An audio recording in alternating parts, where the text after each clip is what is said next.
Sim, estamos aqui, Recultura Podcast da plataforma AUR.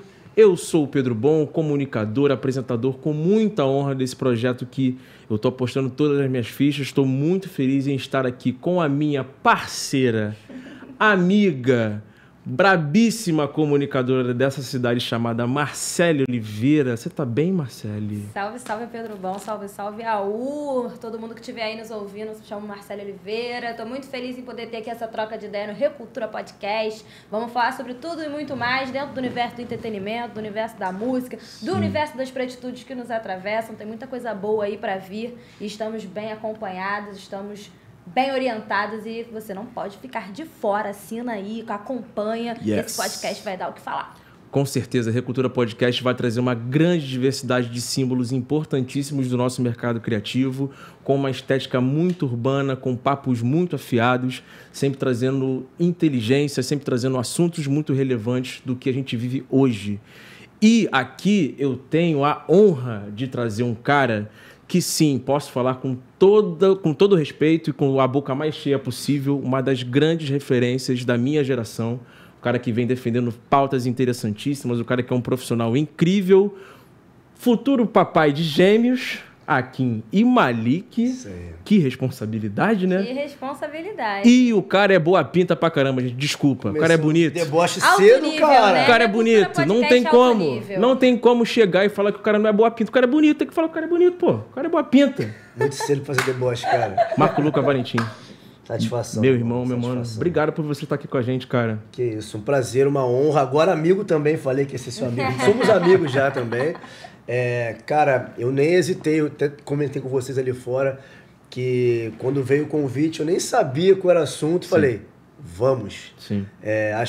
Acho não, tenho certeza que quando você junta pessoas com ideias tão grandes, já estão fadadas ao sucesso. E não importa a definição de sucesso que a gente use aqui. Sim. O sucesso é a reflexão. Então, se isso partir daqui e vai partir, já é bem sucedido já de nascença. Então, parabéns a vocês. Sim. E a todo mundo por trás também. Aí tem muita gente boa participando desse projeto. E vida longa. Vamos nessa.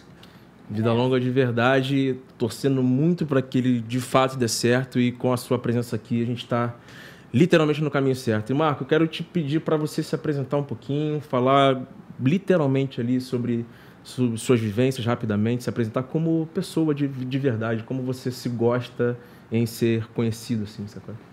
Bom, eu sou jornalista, sou daqui do Rio. O que eu gosto, cara, é muito doido se apresentar, porque sempre que faz essa pergunta, ao mesmo tempo que você tem qualidades, você não quer soar arrogante, só falar suas qualidades, e ao mesmo tempo que tem defeitos, você não quer soar uma pessoa ruim de falar todos os seus defeitos. Então eu diria que hoje eu sou um jornalista seguro de quem eu sou. Quer dizer que eu sou muito bom? Quer dizer que eu sou ruim? Eu sei quem eu sou. E isso de ser quem eu sou, pra gente, tem um preço alto. Ter essa autopercepção de tudo que te compõe, de cada partícula, cada molécula que faz ser quem você é. Então, posso dizer que hoje, no meu trabalho, as coisas que eu faço, poxa, eu ser convidado para vir para cá, ouvir vocês falando de mim assim com tanta alegria, entusiasmo, a gente tem várias percepções de comunicação. Nós somos comunicadores aqui. E tem uma frase que eu gosto muito de usar, que é do historiador, professor americano, chamado John Henrik Clarke, que ele fala o seguinte: pegue o que você faz de melhor e faça pelo seu povo. Se o que eu tenho de melhor fazer é me comunicar, é isso que eu me proponho fazer incansavelmente. Eu acho que as coisas que eu posso dizer, que nós podemos dizer, impactam a vida e o futuro. E o futuro depende do nosso agora, isso é óbvio, né? Quem vai nos ouvir aqui, quem vai nos ouvir na vida, vai levar para o amanhã, para o bem ou para o mal. Então, hoje, de modo resumido, para a gente poder se aprofundar, eu diria que eu sou uma pessoa consciente do meu papel. O meu papel não quer dizer que é um papel grandioso. É o que eu me proponho a fazer. O que eu me proponho a fazer? Sou jornalista negro da Globo, o maior conglomerado audiovisual da América Latina, que senta numa bancada de dread e tem que ter a estratégia de comunicar as coisas que quer comunicar, sabendo que nem sempre tudo vai ser explicitamente dito. O jogo é saber jogar o jogo. É saber ser poliglota falando o mesmo idioma. Para que todo mundo, em áreas diferentes, compreenda o que você fala, não importa onde você trafegue, que você não seja turista no seu próprio povo. Então, acho que, resumidamente, eu sou essa pessoa que me propõe comunicar em prol do nosso avanço. Então, gente, esse foi o Recultura Podcast. Tá bom, a gente encerra por aqui. Muito obrigada. 5 minutos de nós temos. Maneiro. Pelo amor de Deus. Eu acho que pensar sobre comunicação nesse sentido também é interessante, porque eu converso muito com o Pedro, né, sobre esse sentido do que é ser comunicador dentro desse universo. Tá todo mundo esperando que você produza conteúdo. Sim. E aí esse conteúdo, ele é um conteúdo para mídia, para rede social, mas ele também pode ser texto, também pode ser arte, né? Pode ser arte plástica. Então a comunicação, ela tá em tudo que tá ao nosso redor.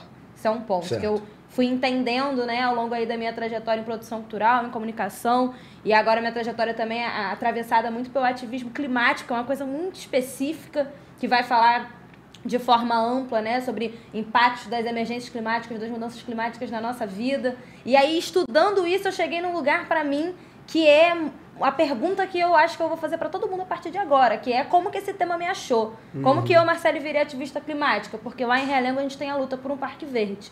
Como é que Marcos Clóvis Valentim vira um cara do esporte?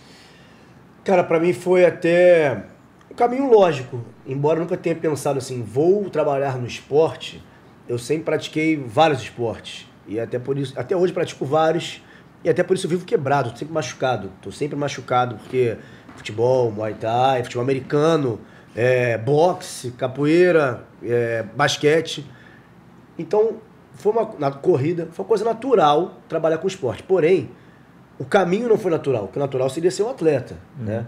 O caminho de academia, o academicismo, o jornalismo que não foi natural. Porque é muito doido quando a gente é criança, a gente se apega a algumas coisas que não fazem sentido algum, mas na cabeça da criança faz, né? Sim. E eu lembro que eu tinha ali meus 11 anos, eu prometi à minha mãe, baseado em não sei o quê, que eu seria jornalista. Um belo dia eu virei e falei, mãe, eu vou ser jornalista. Só via na televisão, de preta assim, a Glória Maria, de ver, né? Toda hora saber o nome. E não sei de onde tirei isso. E aí, quando eu tinha ali meus 18 anos, fui servir o exército, que não queria, mas aqui é obrigatório, o serviço militar. Eu tinha acabado de passar a faculdade e não queria porque não dá para trancar a faculdade. Né? Mas você já estava fazendo jornalismo? Tinha acabado de passar para fazer jornalismo. E porque meu faço aniversário 31 de dezembro. Então se alista no ano que você completa 18 anos. Eu me alistei com 17, eu era o mais novo ali. E aí já fui servir, fui descobrir que tinha passado, já estava aprovado para começar no exército. Já estava selecionado, eu tinha um black desse tamanho, enorme. E eu acho que grande parte de não querer servir era cortar o cabelo. Enfim, aí fui pro exército e foi uma ducha de água fria, assim, no sentido de... Cara, tudo que eu queria, não vou conseguir. Não que o exército, que as Forças Armadas te impeçam de estudar, mas...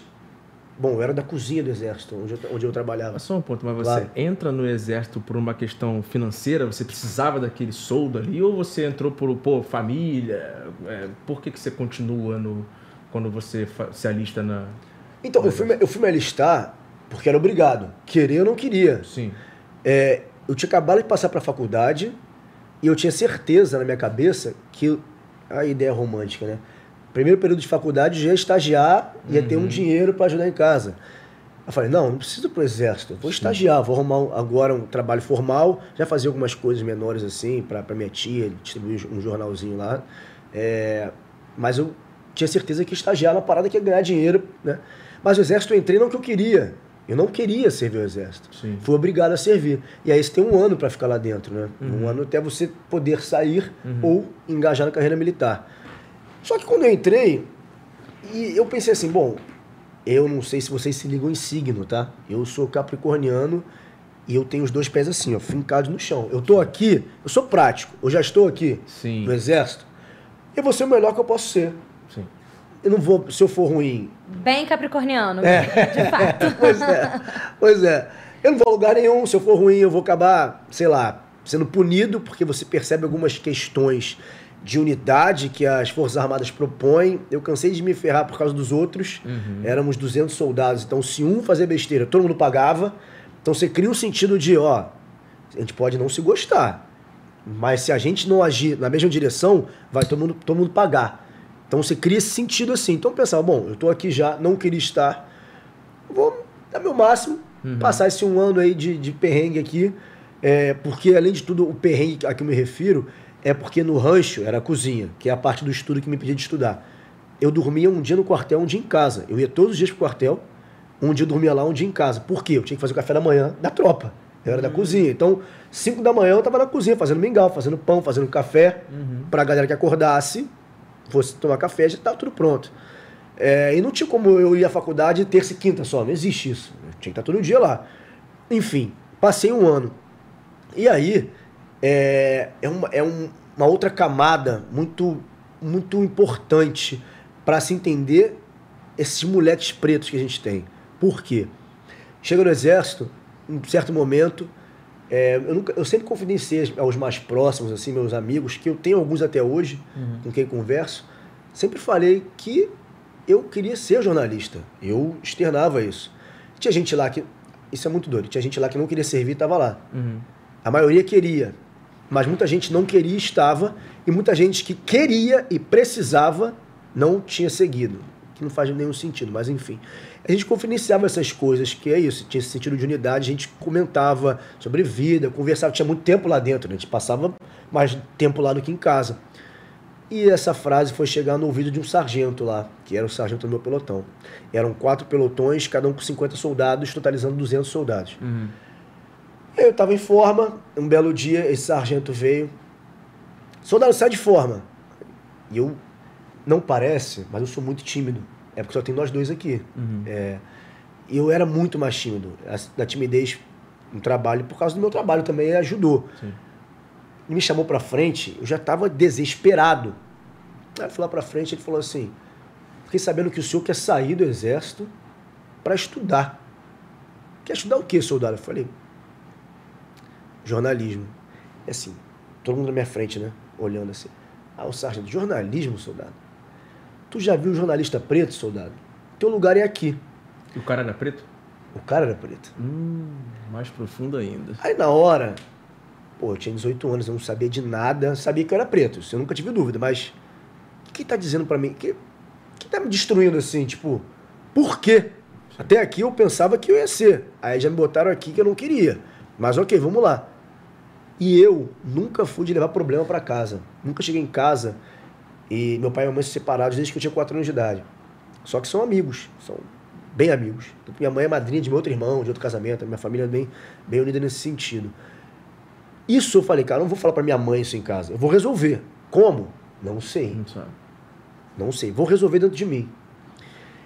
E quando hoje eu olho pra isso, né, em terceira pessoa já quase, porque é outra cabeça, qual o problema daquilo ali? Sem uma matemática básica, dos 200 soldados ali, 180 eram pretos. 180. Muitos porque viam no militarismo uma carreira, é uma estabilidade, para você sair dali, se cometer uma atrocidade, ou, sei lá, ter um surto, você dar tiro pro alto, aconteceu, já vi isso acontecer. Enfim, tem algumas atitudes insubordinadas para você justificar. Então, o cara entra ali porque não tem perspectiva de futuro, não tem um estudo, não tem condições de prover de segunda a segunda, ter um dinheiro certo, que não é muito, mas é certo, e você pode crescer. Sim. Você pode fazer curso, tem uma cadeia ali para você crescer. E na época eu não fazia ideia disso, né? Aí isso foi me consumindo.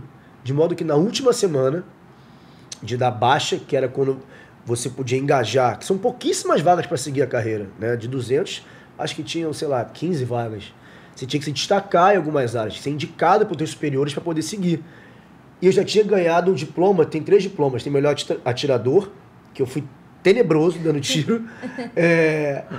E eu era muito magrinho e o fuzil pesava mais do que eu, cara. Eu ia dar tiro assim, eu ficava pá! O recuo do fuzil é uma coisa maluca. Quase deslocava meu ombro, eu errei tudo. Não ganhei o de fuzil, o de tiro. Tinha um praça mais distinto, que a grosso modo é o mais... Aí deixa que eu faço. O sargento fala, meu cadastro amarrou. Eu amarro o sargento. É um cara mais prestativo, né? Mais servil. E melhor aptidão física.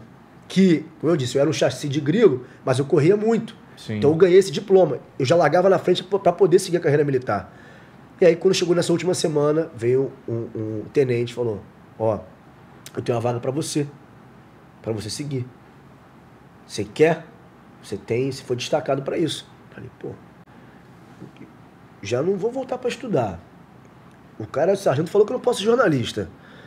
Minha mãe deve nem estar contando com isso mais. Sim. Eu tenho uma vaga, já tenho um amigo aqui. Pô, Vou ficar. Vou ficar. A autoestima toda bagunçada, Todo né? sacaneado. Eu falei, vou ficar. Vou ficar. E já tava pensando, né, naquele cálculo de vou entrar no estágio para fazer dinheiro. Eu já não ia estagiar na sequência, porque tem que passar ainda. Sim. Falei, vou ficar. E aí, cara, é o que eu falei no início. Cabeça de uma criança opera de uma maneira muito específica. Eu lembrei dessa promessa que eu fiz a minha mãe. Aí eu Capricórnio. Prometi que ia fazer um negócio. Pô, prometi que ia ser jornalista. Cheguei em casa, minha mãe falou assim, já assinou o carimbô? Lá o CAN, né, pra dar baixa no... Falei, não, vou carimbar. Voltei no dia seguinte e falei, olha só, tenente, obrigado por todo o respeito, o senhor pode dar minha vaga pro De Jesus, que era um camarada meu, que morava até na fazendinha. Pô, ele era o sonho dele, a família dele toda é militar, e era o sonho dele seguir a carreira. E eu falei, não, fala pra ele que eu passei minha vaga pra ele. Ele era muito meu amigo, mas pode ceder a minha vaga pra ele. Aí o tenente, tem certeza? Eu falei, tenho. O Jesus não é tão bom. Eu falei, mas ele vai ser. Vai ser, dá pra ele a vaga. Eu não sei como é que ele descobriu que eu falei minha vaga ia ser pra ele. Que 3 dias depois, a mãe dele me ligou. Olha. Fez a feijoada, cara, na casa dele, lá na fazendinha. Eu fui lá, né? Aí tinha uma foto, Aí, uma ó. faixa amarela, Marcos Lucas Valentim, muito obrigado. Então, meu irmão, foi uma pai. choradeira. E o moleque ficou tudo... Pô, eu fiquei mais feliz que ele. E a parte triste é que no ano seguinte ele morreu com uma bala perdida. Lá onde ele morava. Puta que Voltando pra casa com uma... Eu falei com a mãe dele, eu fui no enterro. Ele tinha acabado de comprar uma máquina de lavar. E aí tava voltando pra casa com a nota da máquina.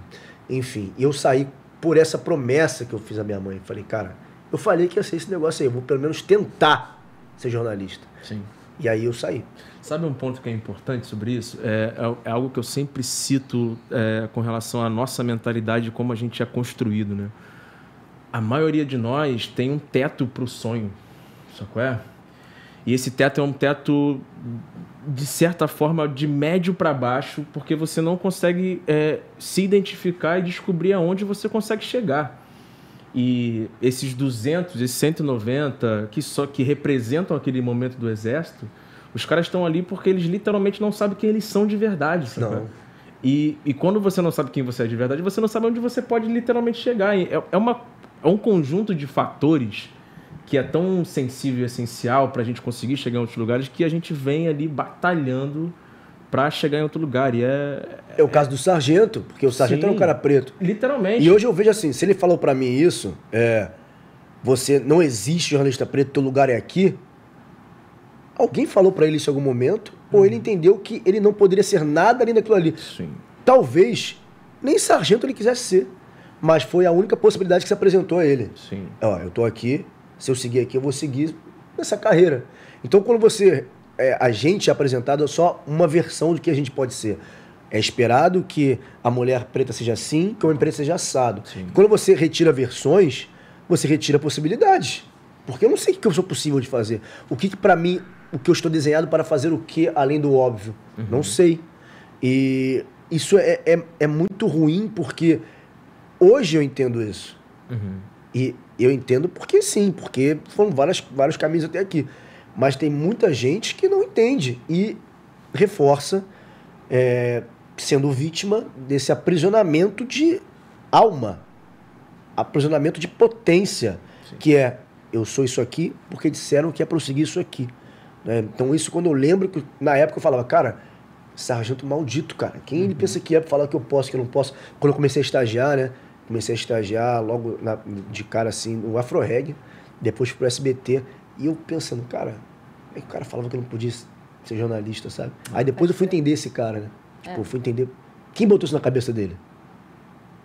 Não foi ele que, já sei, vou falar pra aquele moleque isso. Não foi ele. A gente tem dificuldade a gente enquanto sociedade, né, de entender que a gente tem o direito de sonhar. Sonhar não é um favor, sonhar não devia ser um privilégio, sonhar é um direito, todo mundo tem seus sonhos. E poder transformar os sonhos em realidade, seja ser jornalista, ser comunicadora, ser produtor, seja, enfim, fazer o que você quiser. Se você quiser ser artista circense, se você quiser ser fellowship na Alemanha, se você quiser você pode querer. Sim. Porque é justamente esses sonhos que movimentam a gente, né? E isso de pegar e pôr assim pra pegar as pessoas pretas, botar elas na caixinha e dizer que elas só podem até aqui. E aí você, enfim, começando em pessoas pretas, mas você vai alargando essa escala, né? Porque a gente faz isso com as mulheres, a gente faz isso com as crianças, a gente faz isso com os idosos. E acho que a gente tá num momento agora que é de voltar essa história, de lembrar que lá atrás, lá antigamente, quando a gente começou a construir essa sociedade, muitas coisas eram permitidas e a gente foi tirando essas permissões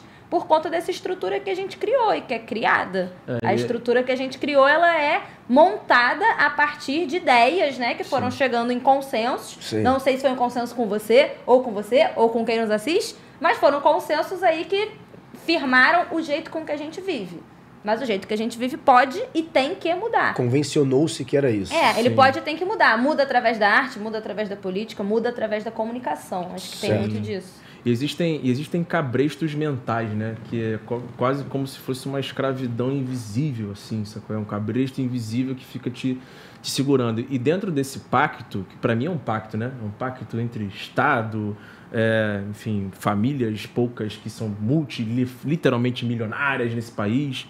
E também tem a questão da religião também, que é um lugar que ao mesmo tempo conforta quando a gente precisa, é um lugar que também trava a nossa mentalidade em vários lugares. Assinaram o pacto.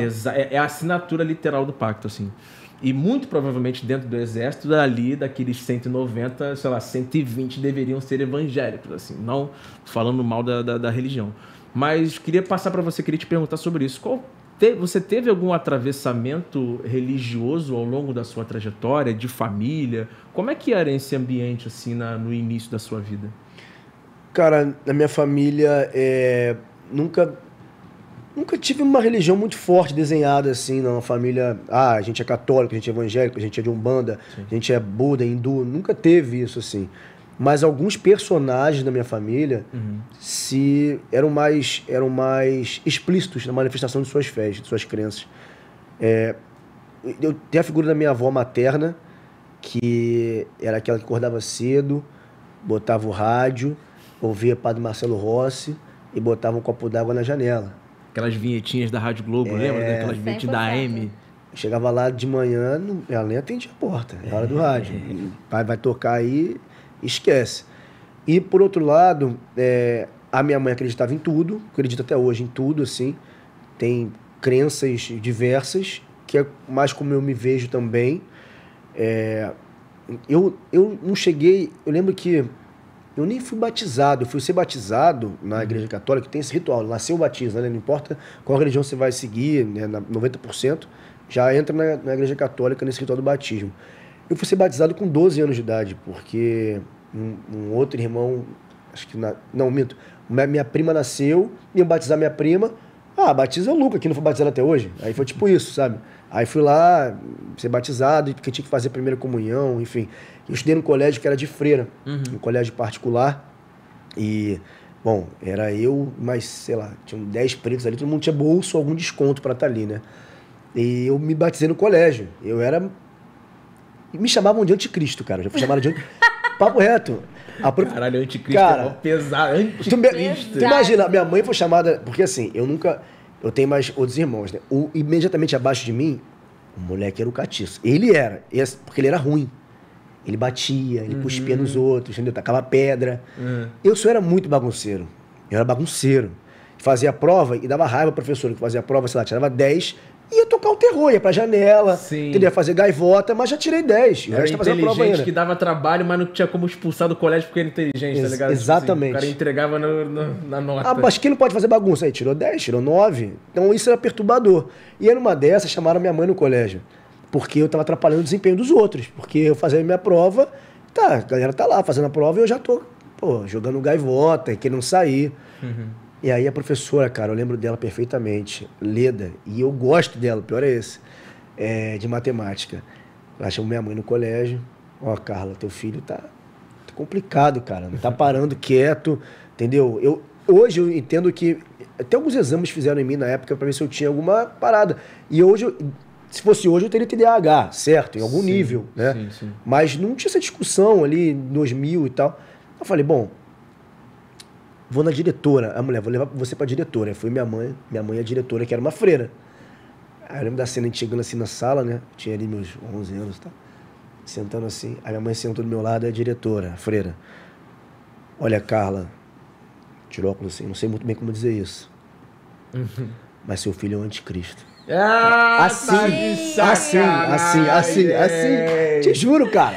Minha mãe aqui, eu te juro. Sério? Você. Eu via Sessão da Tarde, assim que o anticristo é ruim, pô. Ela falou sério? Sério, tirou os óculos assim, ó.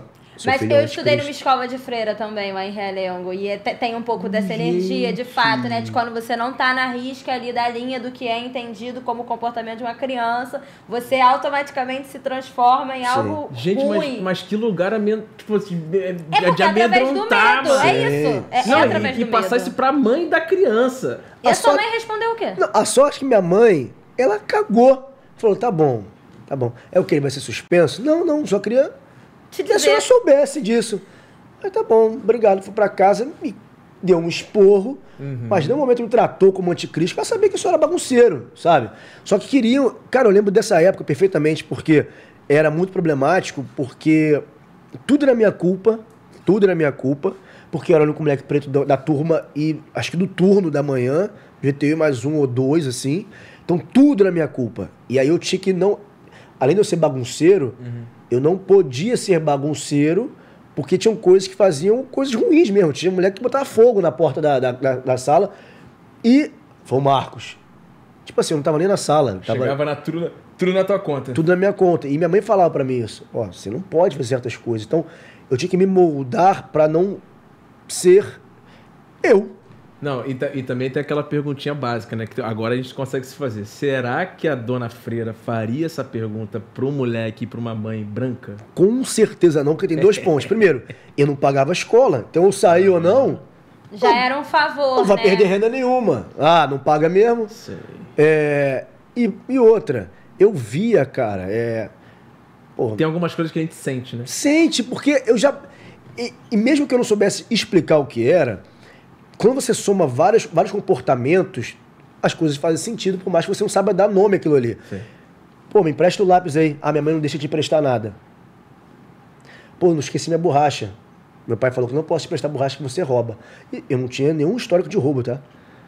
Trabalho em grupo. Vamos montar os grupos. Eu era embora eu fosse tímido, eu fazia um esforço para ser mais sociável, porque senão meu apelido era Cirilo. Que era do Carrossel, que era o único pretinho que tinha no Carrossel. Pra eu não ser o Cirilo, eu era o cara o quê? Era o primeiro a ser escolhido no futebol, eu era o cara que mais jogava bola, era o mais rápido. Então eu não era um neguinho ferrado ali só. Claro que não pegava ninguém. Mas eu era um moleque engraçado, que fazia os outros rirem. Eu era expulso de sala, era o máximo. Pô, fui expulso, todo mundo riu de mim. Era o cara popular, né? Entendeu? E esse desenho, quando vamos fazer trabalho em grupo. Botar o Marcos, tava isso com, sei lá, 11, 12 anos. Aí você ouvia, né? Mas ele não pode ir lá em casa. Caralho, que loucura, né? Aí eu ficava meio assim, beleza, a gente faz aqui no pátio, faz no colégio e tal.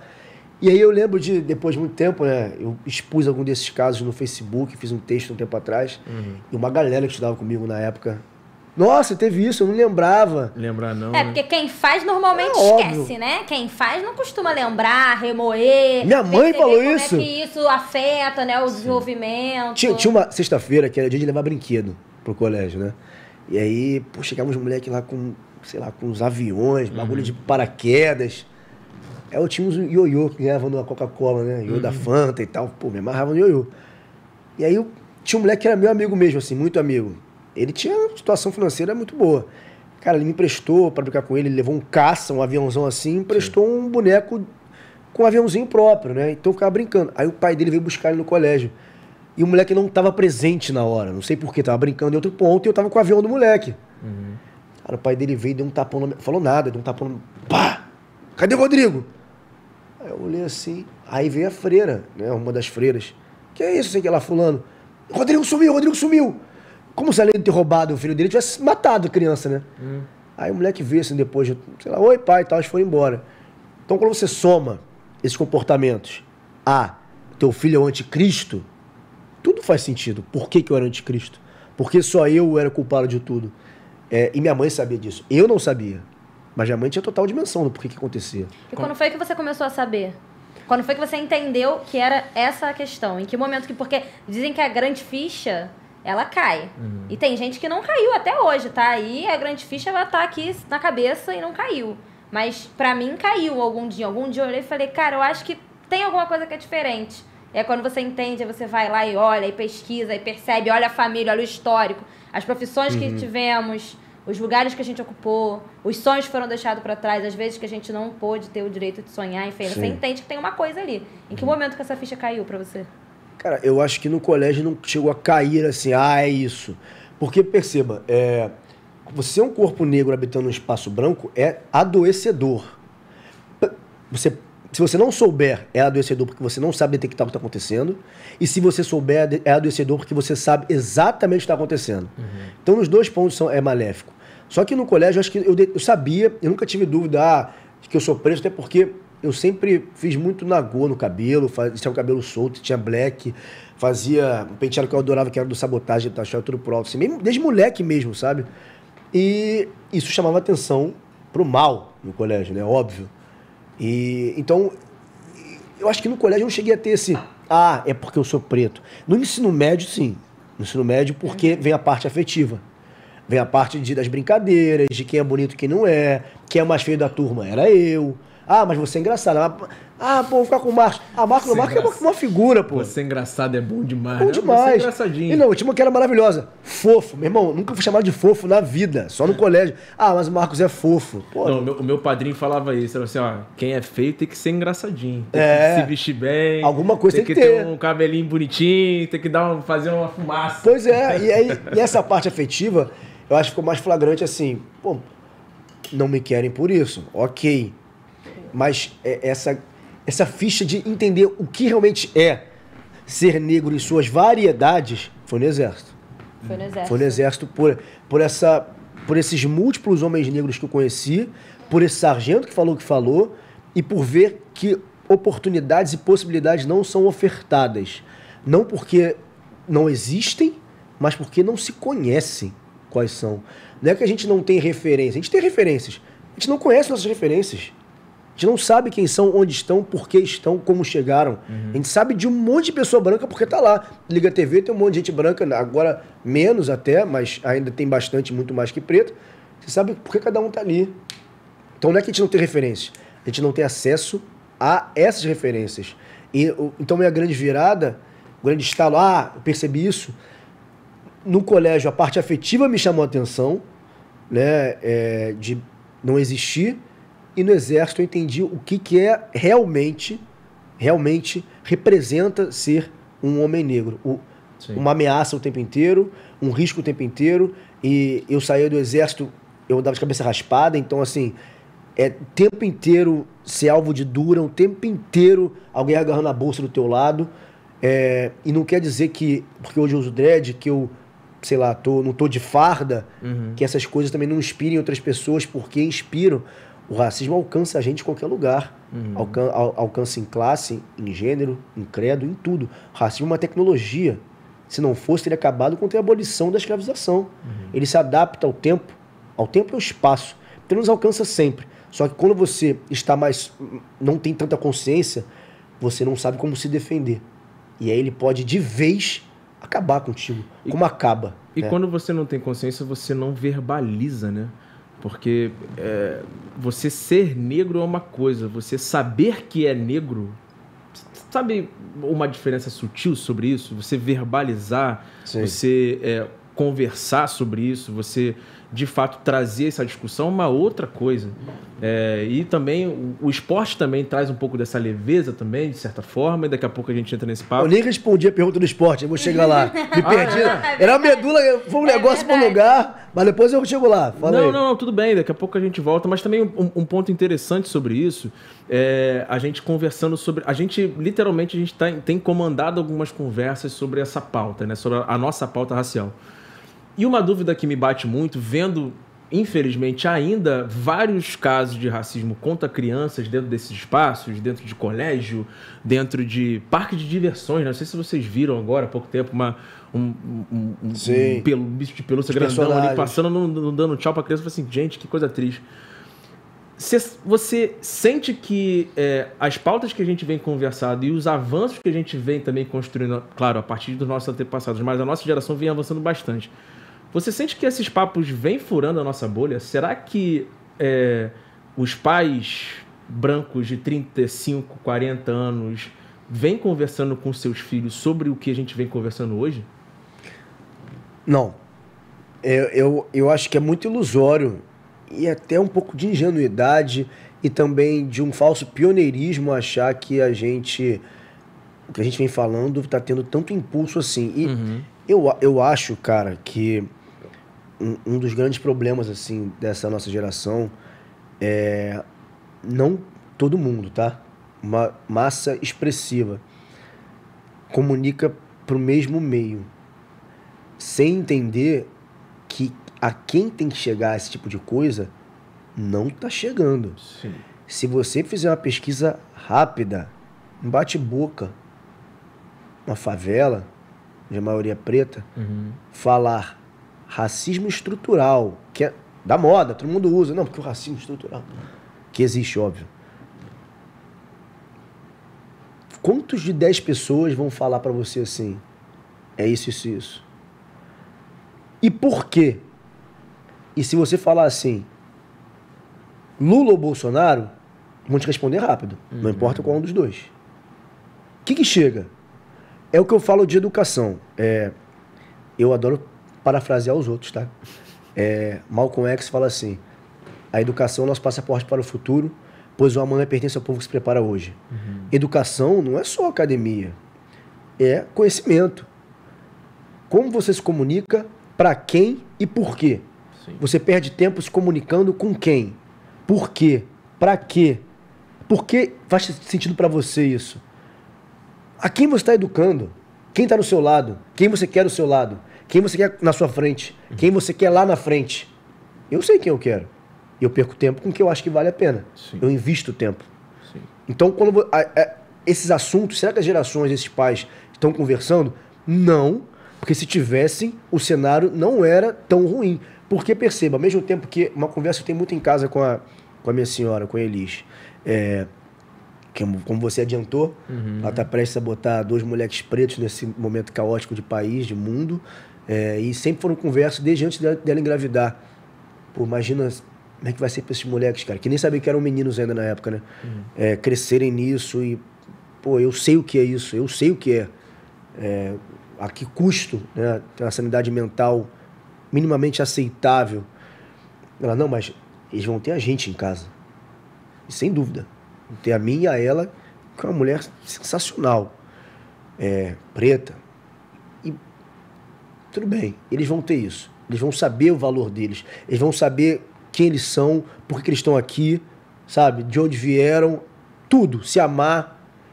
Mas não pode ignorar que no contexto atual existe um outro lado que vai crescer com as mesmas convicções na intolerância.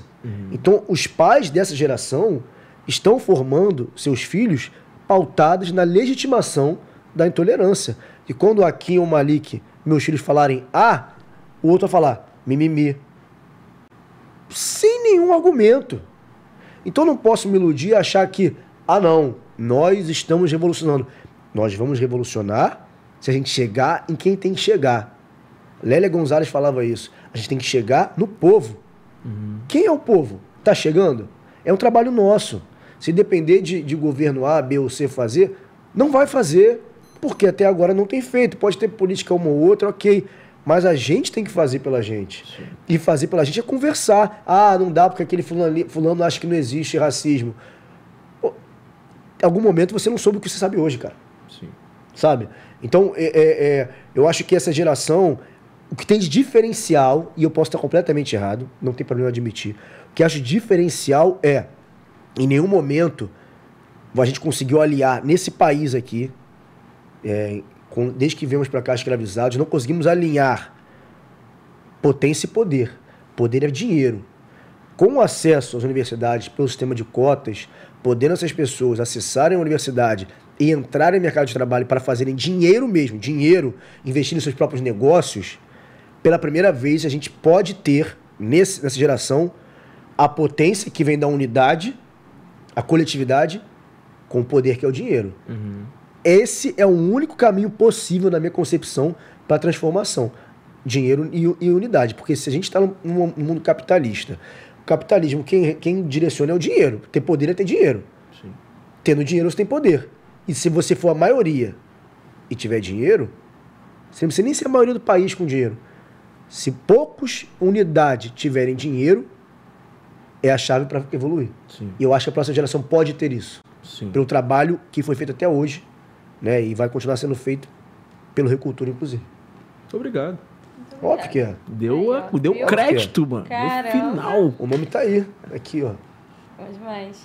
Eu peguei uma referência aqui pra dividir, ó, que eu acho que faz sentido com o que a gente tá falando. Tornar-se Negro, livro por Doutora Neuza Neuza. Santos Souza. Sei. Peguei aqui e falei, vou pegar certinho pra poder falar que é psiquiatra, psicanalista, escritora brasileira. E acho que é um livro que vai tratar exatamente disso que a gente tá falando, né? Que é um processo. Se eu pudesse escolher ter nascido herdeira numa grande mansão, com piscina, não me preocupar com nada. Herdeira, claro. Herdeira, sempre. Podia ter, se tivesse lá o botãozinho, né? A cegonha me aguardando, apertar o botão e vir assim. Mas não é assim que acontece. Visto que não é assim que acontece, todo mundo passa por processos variados para geral, mas que, enfim, são aí afetados pelo tal do pacto, que já entendemos aqui entre nós que existe e que é ele que define certas coisas. Mas quem define quem a gente vai ser somos nós. Sim. E o esporte, cara, tá faltando. Como é que você... Fiquei te vai pro devendo, esporte? cara. Fiquei te devendo, não. Foi, mas... Fui e não voltei, mas vou Vamos lá. voltar. Como que Marcos Luca Valentim se torna um cara do esporte? Então,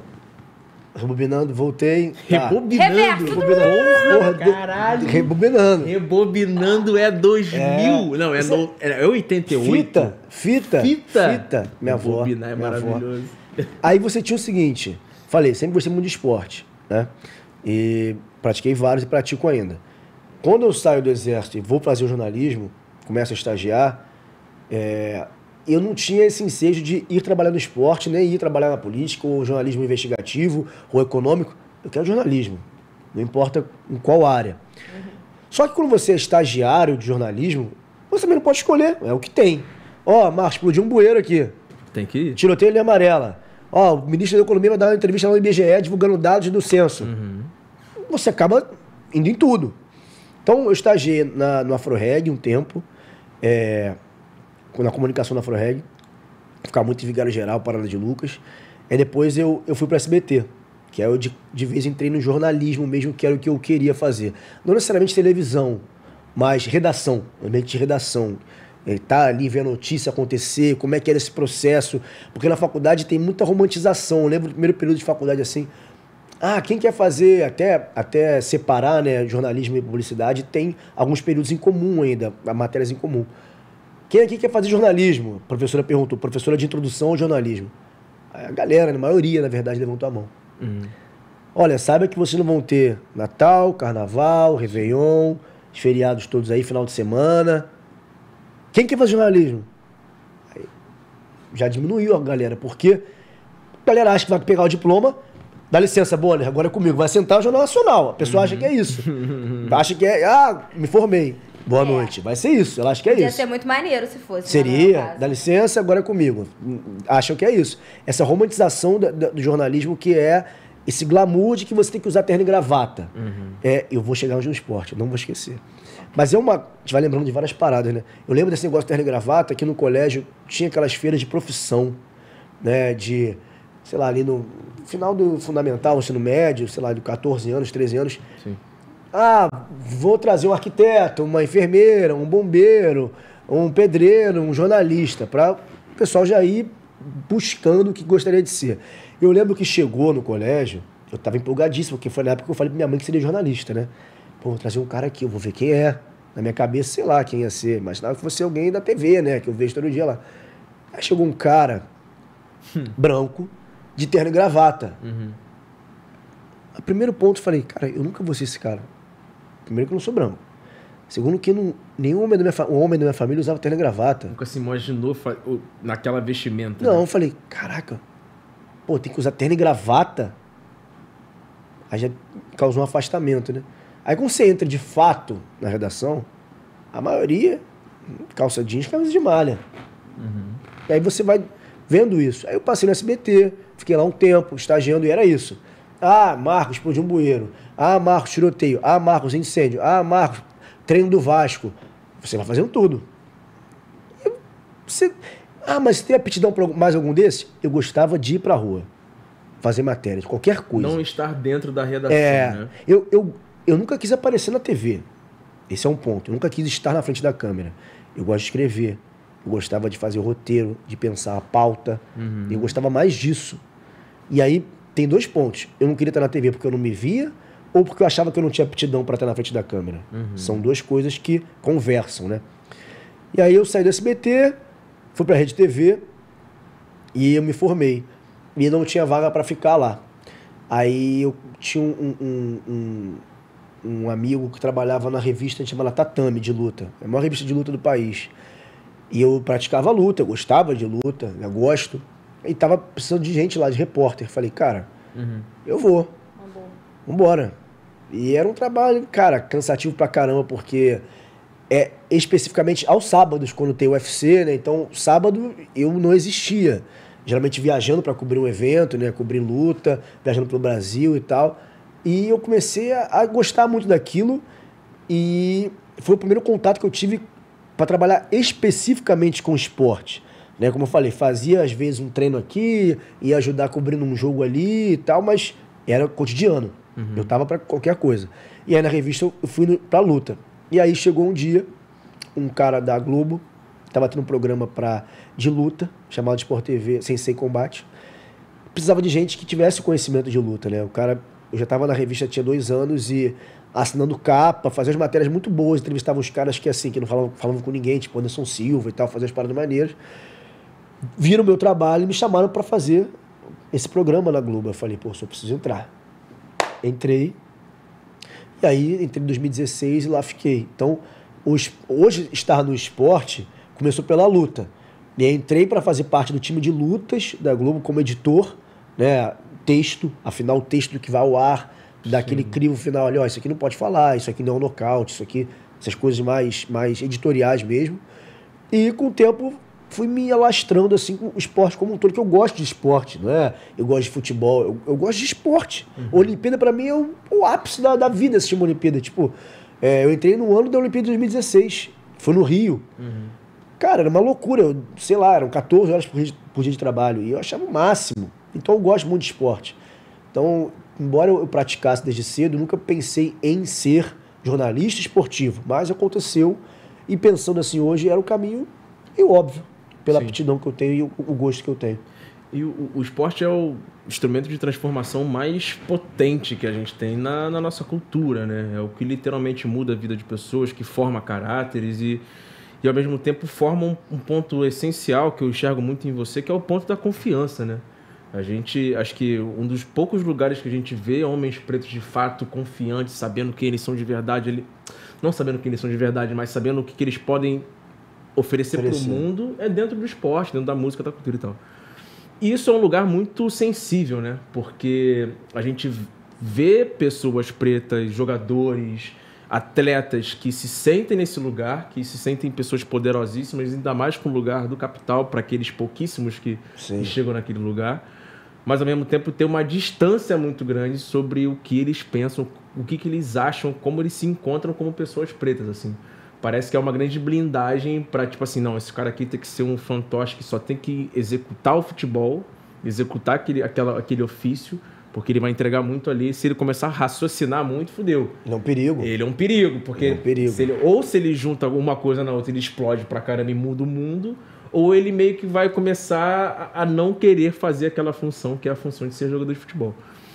Nessa relação entre confiança e construção dentro do esporte, como é que você tem enxergado isso, principalmente pessoas, atletas pretos nesse lugar hoje em 2022? A gente vê LeBron James, Lewis Hamilton, blá blá blá, até o próprio Vinícius Júnior começa a fazer uma movimentação, Marcelo e tal.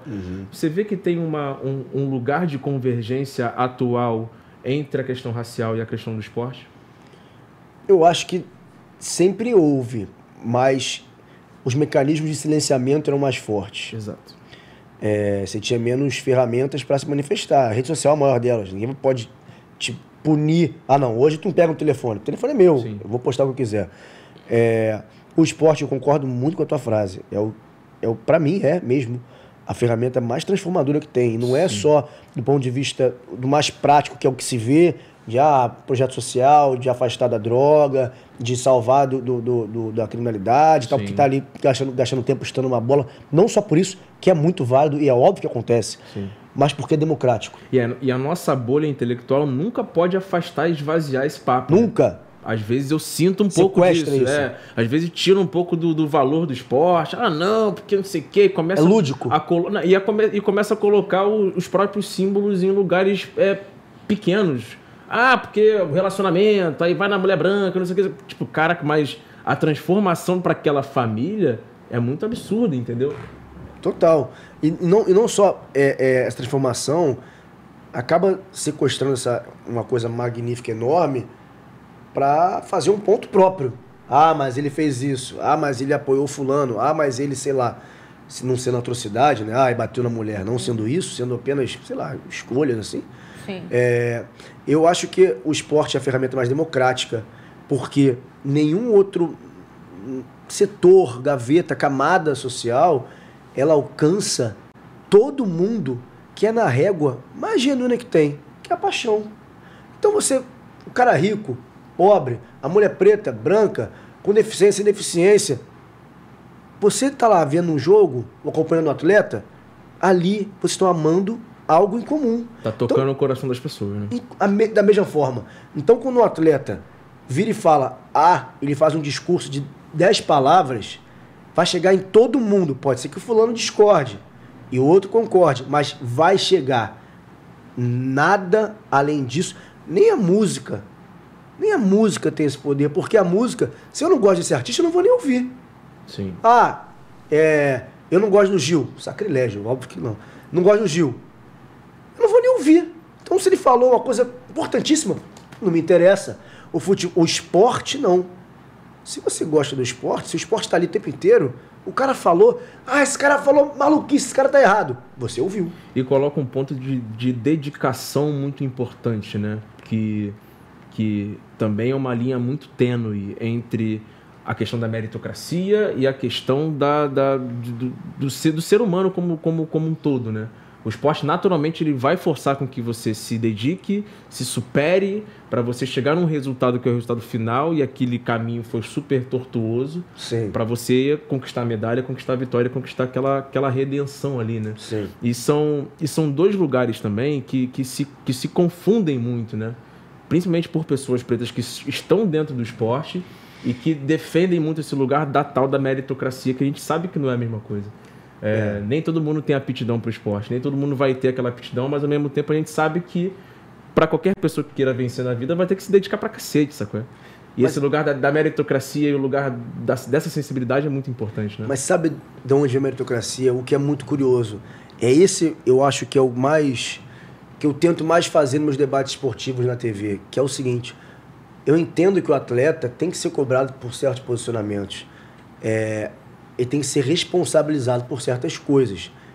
Mas cobram que ele fale sobre certos assuntos sobre os quais ele nunca parou para pensar. Então a chance de ele falar uma besteira é enorme. É um lugar de muita responsabilidade, né? Exatamente. Você se torna referência. Exatamente. E a gente vinha pensando também, né? Como é que a gente vai conversar lá com o Marco. Eu falei, cara, quando você tá dentro do universo do esporte, principalmente quando você é atleta, mas hoje quando você tá nesse lugar de comunicação, de produção de conteúdo, de colocar, se expor, você tá num lugar de exposição que você tá afetando a vida de pessoas, porque pode ter um molequinho lá em Realengo de 10 anos que vai pegar e vai olhar e falar, caraca, então eu posso ser isso aqui também, isso é um ponto. Sim. E aí quando você é um rapper, né, desse grande universo que a gente tá vivendo agora do rap, do trap, grandes referências masculinas, mas grandes referências femininas também, dentro da música, cantando, se colocando, dentro do funk, enfim...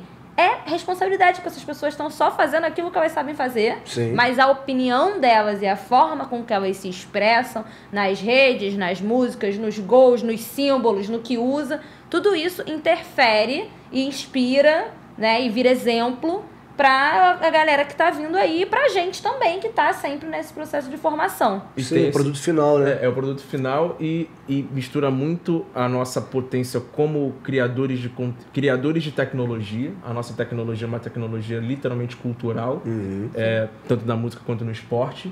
E isso se perde muito quando se envolve com capital, né? Porque se envolve... O cara vira um símbolo, o cara é um artista, o cara tem que dar resultado. E essa relação entre dinheiro e arte, entrega, que o esporte também é uma arte, né? Sim. Isso também destrói a cabeça desses símbolos, tá ligado? Por isso que é importante analisar essa construção, porque eu falei isso uma vez no ar e a maioria entendeu, eu acho, mas quiseram problematizar. Mas é o seguinte, cara, quando você falou meritocracia, tem que entender a construção desse atleta, tá? Falando do futebol aqui, que é o mais praticado no mundo, que mais gera dinheiro, que mais a gente tem mais expoentes, né? Mais profusão, falando de Brasil. Esses garotos negros, eles saem de casa ali com seus 12, 13 anos para ir morar num CT, geralmente é longe de casa, com a responsabilidade nas costas de prover para a família. Eu vou prover. Tá levando 50 pessoas nas costas. Levando, né, o futuro da família inteira aqui atrás. Meu filho vai lá, vai conseguir. Vai lá, você tem talento e tal. O moleque vai para lá. O moleque vinga. Vinga é uma palavra até ruim, parece que o resto não serve para nada. O moleque consegue chegar no estrelato, que é 0,5%. Vai chegar para ganhar o que ganhou o Vinícius Júnior, Neymar da vida. Então, quando ele passa essa peneira, CT, profissionalismo, vai jogar fora na Europa, qual o caminho óbvio? Se botar na cabeça dele que todo mundo é igual, e ele viu que ele conseguiu chegar, bom, se todo mundo é igual, se há uma democracia racial, é só se esforçar que chega a conseguir. Então percebam que a meritocracia é fomentada pela democracia racial. Quando é incutida essa ideia de que somos todos iguais, quem vence, acha que venceu por mérito próprio. E ele vai endossar esse discurso. Ah, mas isso aí é... E muitos vão falar que é mimimi, que não, mas o racismo existe, mas olha, eu tô aqui, eu sou milionário, eu consegui. É óbvio que conseguiu. É óbvio que foi um esforço absurdo dele e da família. Mas o que levou ele a chegar ali? Além do talento dele? Além de tudo isso que ele fez. Então, essa construção desses personagens, dessas pessoas, elas precisam chegar num ponto... aí você pode falar assim, não você, né? Vocês que estão escutando, que eu já ouvi e ouço até hoje. Mas hoje ele tem muito dinheiro. Ele pode ler tudo o que ele quiser. Ele pode acessar tudo, ver documentário. Pode. Mas quem está em volta dele quer que ele faça isso? Sim. A estrutura em volta dele é interessante para ela? Porque eu posso te dar um exemplo. Não vou dar nome aqui que pode deixar a pessoa em maus lençóis. Mas em 2020, logo após o assassinato do George Floyd, voltou o futebol, era pandemia, né? Voltou o futebol na Europa. E um jogador brasileiro muito famoso, negro, fez um gol, se ajoelhou, cerrou o punho e botou pro alto. Ele nunca tinha feito isso. Nunca. Tinha um contexto, o apelo que foi o George Floyd, enfim, uma onda mundial. Ele nunca tinha feito isso. Falei, vou falar com esse cara. Aí começa a correria para apurar, para contato e tal. Cheguei na esposa do cara. A esposa não me deu muita bola, fui no assessor. Falei, bom, o assessor vai querer conversar. Falei, fulano e tal, olha, que legal, então. Queria falar com ele, porque o que ele fez, um cara muito importante. E ele fez uma coisa que ele nunca fez, num momento super sensível. Vou falar com ele e te retorno. 2 dias, 3 dias. Falei, amigo, e aí, alguma resposta? Ele, então, agradeço o contato, a pauta é ótima, mas no momento ele está preocupado só em jogar futebol. Eu falei assim, olha, querido, com todo respeito, um cara que faz um gol, se ajoelha, bota um punho cerrado pro alto, no momento atual, está preocupado com tudo menos futebol. Você pode pelo menos passar a mensagem para ele? O cara não respondeu mais. Então, possivelmente, meu contato nem chegou no cara. Sim. O assessor branco travou. Então, quando essa pessoa chega no status de eu tenho tudo que eu quero, eu sou muito rico, eu tenho todas as casas, todos os carros, eu sou tudo. Tudo que está em volta dele faz de tudo para que ele não tenha noção da realidade, porque ele vira um risco. O Neymar, eu tenho inúmeras críticas ao Neymar sobre várias coisas. Eu não vou criticar um cara que fala que foi chamado de macaco. Quando o Neymar falou, Fui chamado de macaco, o cara foi racista comigo, a primeira coisa foi criticar o Neymar. Ah, mas o Neymar nunca falou que era preto. Ah, mas o Neymar agora... Começa a puxar coisas lá de trás. Tá surfando uma onda. Pô, gente, vamos lá. O Neymar, quando tinha 18 anos, realmente falou numa entrevista: eu não sou negro. Falou isso. Que pessoa preta, não retinta, 12 anos atrás, sem o advento da internet, tem plena consciência racial a ponto de falar: eu quero ser preto. Pô, se você não é retinto, você não tem consciência, eu quero ser tudo menos preto, que sabe que é ruim? Sim. Não. Então o cara falou, fui chamado de macaco, teve racismo comigo. Galera atacou ele. Você tem 3 dias depois, o presidente da Federação Francesa de Futebol vem a público e fala: não existe racismo na França. Como é que você vai ter o conforto, o respaldo social de se posicionar de novo? Não vai. As pessoas não duvidaram da tua palavra. Falaram que você não é preto, que você é oportunista. O presidente disse que não tem racismo. Só tomou porrada, né? Só tomou porrada. Então, eu acho que o papel social para ajudar as pessoas, esses expoentes, porque já tem expoentes, pessoas que se posicionam, como tu falou, LeBron James, o próprio Naomi Osaka, a Serena Williams, o Lewis Hamilton, e mesmo sendo pessoas gigantescas, sofrem sanções o tempo inteiro. O tempo inteiro o Hamilton tendo que escrever na haste dos óculos uma mensagem que não pode ter na camisa, não pode ter no capacete, sabe? Exigindo para saber quem foram os policiais que mataram a Breonna Taylor, coisas do gênero. Essas pessoas estão ali. Eu sei lá como é que é a saúde mental deles. Ah, mas tem dinheiro. Irmão, não compra. Não compra. E você tem que entender a formação dessas pessoas. Eu estou dizendo. Da onde elas saíram, para onde elas estão. Elas podem ter acesso a tudo hoje? Sim.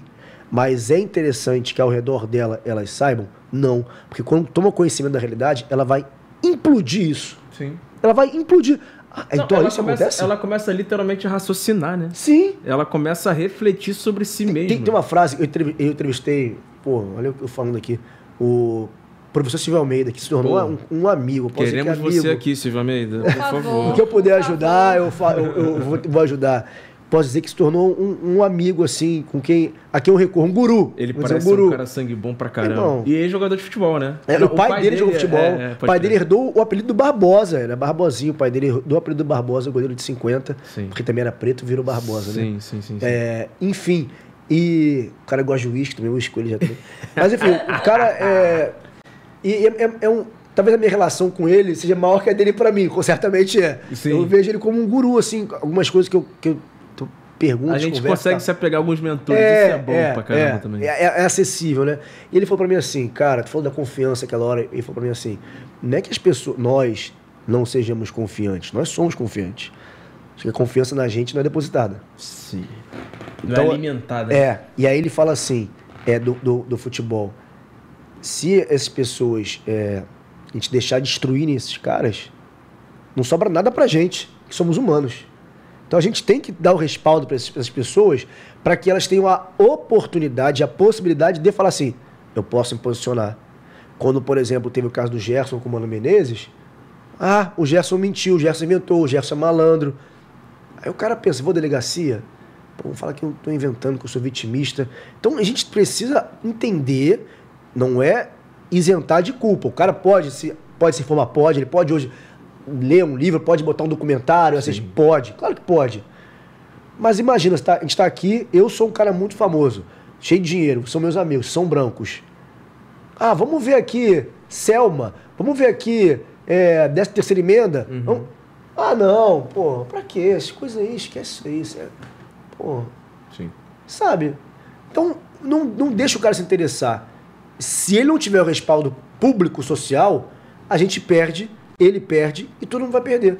Entendeu? E tem um lugar hoje atual, que eu tenho enxergado muito isso dentro do futebol. Eu sou literalmente apaixonado por futebol, faz parte da minha vida.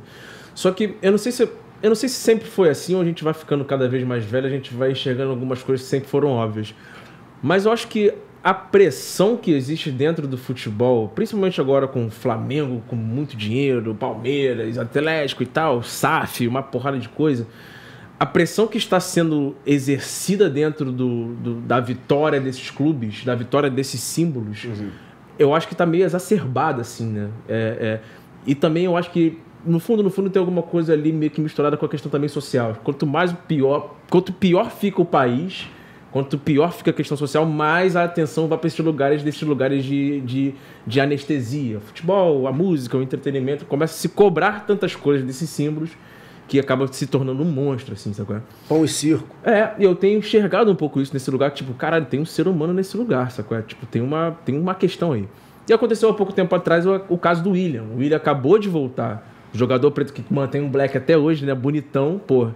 O cara ficou 15 anos na Europa, milionário, ganhou título, porra, foi respeitadíssimo. Copa do Mundo, um dos maiores jogadores brasileiros da Inglaterra aí, tipo, nos últimos, acho que de todos os tempos, até ele e Fernandinho, né? E ele vem pro Corinthians para tentar meio que encerrar a carreira, já com os seus 34, 35 anos de idade, e não consegue aguentar 6 meses, porque começa a receber ameaças literais, pô, Instagram da família inteira, mãe, pai, mulher, esposa, todo mundo recebendo ameaça do torcedor corintiano. E o cara, ele renuncia àquele final de carreira dele e volta para a Europa. E quando ele volta, ele dá essa entrevista lá, se não me engano, pro Felipe Andreoli e fala explicitamente sobre isso. Cara, eu não me sentia mais seguro, eu acho que não tinha por que eu passar por esse tipo de situação no meu final de carreira. E toda a massa, inclusive também a imprensa, uma grande parte dela, chamando o cara literalmente de pipoqueiro. Irmão, porra, pipoqueiro, futebol é isso daí mesmo, não sei o quê, tem que segurar a onda. Ganha muito dinheiro pra isso. Ganha dinheiro pra isso, não sei o quê. Eu fico assim, caralho, velho, mas beleza, irmão, o cara ganha muito dinheiro, mas é a função do cara. O cara tem que ser respeitado, pô. O cara não pode estar com medo de sair na rua para jogar futebol. Sim. Como é que você tem enxergado isso, essa questão dessa pressão, tanto de imprensa quanto de público, com relação aos atletas atuais, assim? Eu acho que tem muito a ver com a situação do país, onde tudo é legitimado. Imagina, tá aqui trabalhando aqui, entra um cara que te ameaça de morte, do nada, tá no teu trabalho. O cara entra aqui, vou te matar se você não botar a crase no lugar certo. Sim. Pô, que isso, cara? E vai, porque coage. Foram ao Instagram da mulher dele, do filho, cara. Ameaçar o filho de morte. Então, eu vi quando o Globo Esporte, o GE, botou a nota no Instagram, né? A aspas do William, dizendo que tava com medo, saindo por isso. Cara, 99% dos comentários era só uma pipoca. A pipoca. E, cara, que é isso? Tipo, eu acho que dialoga com o momento do país pela legitimação, assim. A gente chegou num momento muito perigoso, que é o seguinte: você pode produzir a violência que for, falar a violência que for, pensar a violência que for. Essa é a sua opinião. Você não é um crime. É a sua... não posso ser punido pela minha opinião. Eu acho que foi pipoqueiro. Eu acho que tem que jogar bola mesmo. Eu acho que se não jogar, tem que tomar porrada na rua mesmo. Eu acho. É a minha opinião. Porque é aquela frase que confundem liberdade de expressão com liberdade de opressão. Nesse momento atual, há uma legitimação. Porque quando você é legitimado verticalmente sobre o pensamento, você não precisa ter vergonha de expor o que você pensa. Então a real é que as pessoas sempre foram ruins, mas tinham pudor. Hoje elas perderam a vergonha de serem ruins. Sim. Porque elas são respaldadas pelo quê? Isso é só o que você pensa, irmão. Isso não faz de você uma pessoa ruim. Você só pensa diferente dos outros, pô. Você só acha que homem não deve beijar homem. É a sua opinião. Isso não fomenta nada. Vem um jogador de vôlei, o Maurício, e fala o que falou do super-homem lá, que o filho do super-homem é bissexual, postou uma passagem da Bíblia dizendo que não, isso tá errado, caramba. E foi endeusado por grande gente, muita gente endeusando o cara. Triplicou o tamanho, né? Triplicou, virou 700 mil seguidores sem levar em consideração, mas ele falou que tem que matar gay, ele falou que tem que morrer. Não, ele não precisa falar isso. É o raciocínio que vai levar ao extermínio desse grupo, porque tem um documentário do final dos anos 80, que agora não fugiu o nome, que a repórter vai nas ruas do Brasil perguntando, início dos anos 90, o que você acha dos gays? As respostas são assustadoras, né?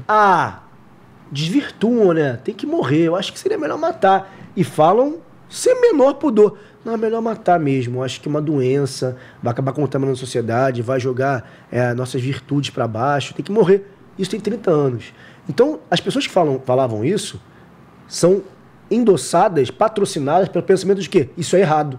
Sim. Então, quando o cara fala que é errado o super-homem beijar um homem, ele está dizendo o quê? As pessoas não devem existir. Então isso é homofobia. Porém, hoje em dia não é, porque é só a opinião dele. Sim. E aí vem pro futebol. Por que fazer isso com o jogador? Sempre houve pressão. Sempre houve pressão. Sempre houve essa alcunha de pipoqueiro. Sempre houve na história do futebol. Sim. Não nesse nível. Você pode citar o Escobar, que morreu depois da Copa de 94, que perdeu um pênalti, voltou pra Colômbia, morreu, né? Foi assassinado, que perdeu um pênalti na Copa do Mundo. São casos isolados, mas nesse sentido de coagir, chegar na rua e peitar o cara, tem casos e casos. Tem mais marcantes ao longo da história. Mas de uns tempos pra cá, desses 4 anos pra cá, são muitos casos de caras importantes e muito latentes. E, na minha cabeça, porque são... O futebol, cara, ele é o soro podre do leite. Tudo mais podre é permitido no futebol. Você pode chegar no estádio, xingar, bater, cuspir e dali pra casa. Então você pode tudo. Somado a isso, ao momento que eu falei da legitimação, é um retrato, sempre foi, e segue sendo um retrato da sociedade. Sim. Total. Meu pai é muito flamenguista, né? Inclusive, beijo, pai. E beijo, pai da Marcele. Beijo, pai do Marcele. Ensinou muito a gente a assistir o jogo, a torcer pro Flamengo, a pular, a comemorar, a acompanhar, etc e tal. Mas nunca levou a gente no Maracanã, porque meu pai teve 2 filhas meninas. E quando veio um menino, ele já tava mais coroa. E ele tem medo de ir no Maracanã. E aí não é um medo, tipo, impossível. É só um cara, prefiro fazer o meu churrasco aqui e ver em segurança com vocês. Sim. Do que talvez colocar a gente em risco indo lá, porque é esse lugar de violência no futebol, racismo no futebol, treta nos estádios e mobilidade urbana péssima para vir, né, da Zona Oeste para o Maracanã para ver o jogo. Tem isso também. Então tudo isso transforma, inclusive, a relação dele enquanto um homem da Baixada, flamenguista doente, que se amarra e que adoraria ter levado os filhos. Então isso tudo atravessa a experiência do meu pai, deve atravessar a experiência de outros pais por aí também. O lado financeiro, porque tá mais caro do que nunca. Caro pra cacete. Os estádios foram embranquecidos, a verdade é essa. Até fiz um programa sobre isso. Você bota preços estratosféricos, você mudou substancialmente o público dos estádios, não só questão racial, na questão comportamental dessa torcida. Claro. Você vê muito mais hoje. Eu fui domingo no Maracanã, fui convidado num camarote lá para assistir ao jogo. Eu nunca tinha ido ao camarote, né? E é outra experiência. O jogo é um detalhe ali para as pessoas que estão lá, é um detalhe. Cara, você olha para arquibancada, é isso aqui, ó. Perdão. Todo Selfie. Vira um teatro, né? Vira um teatro.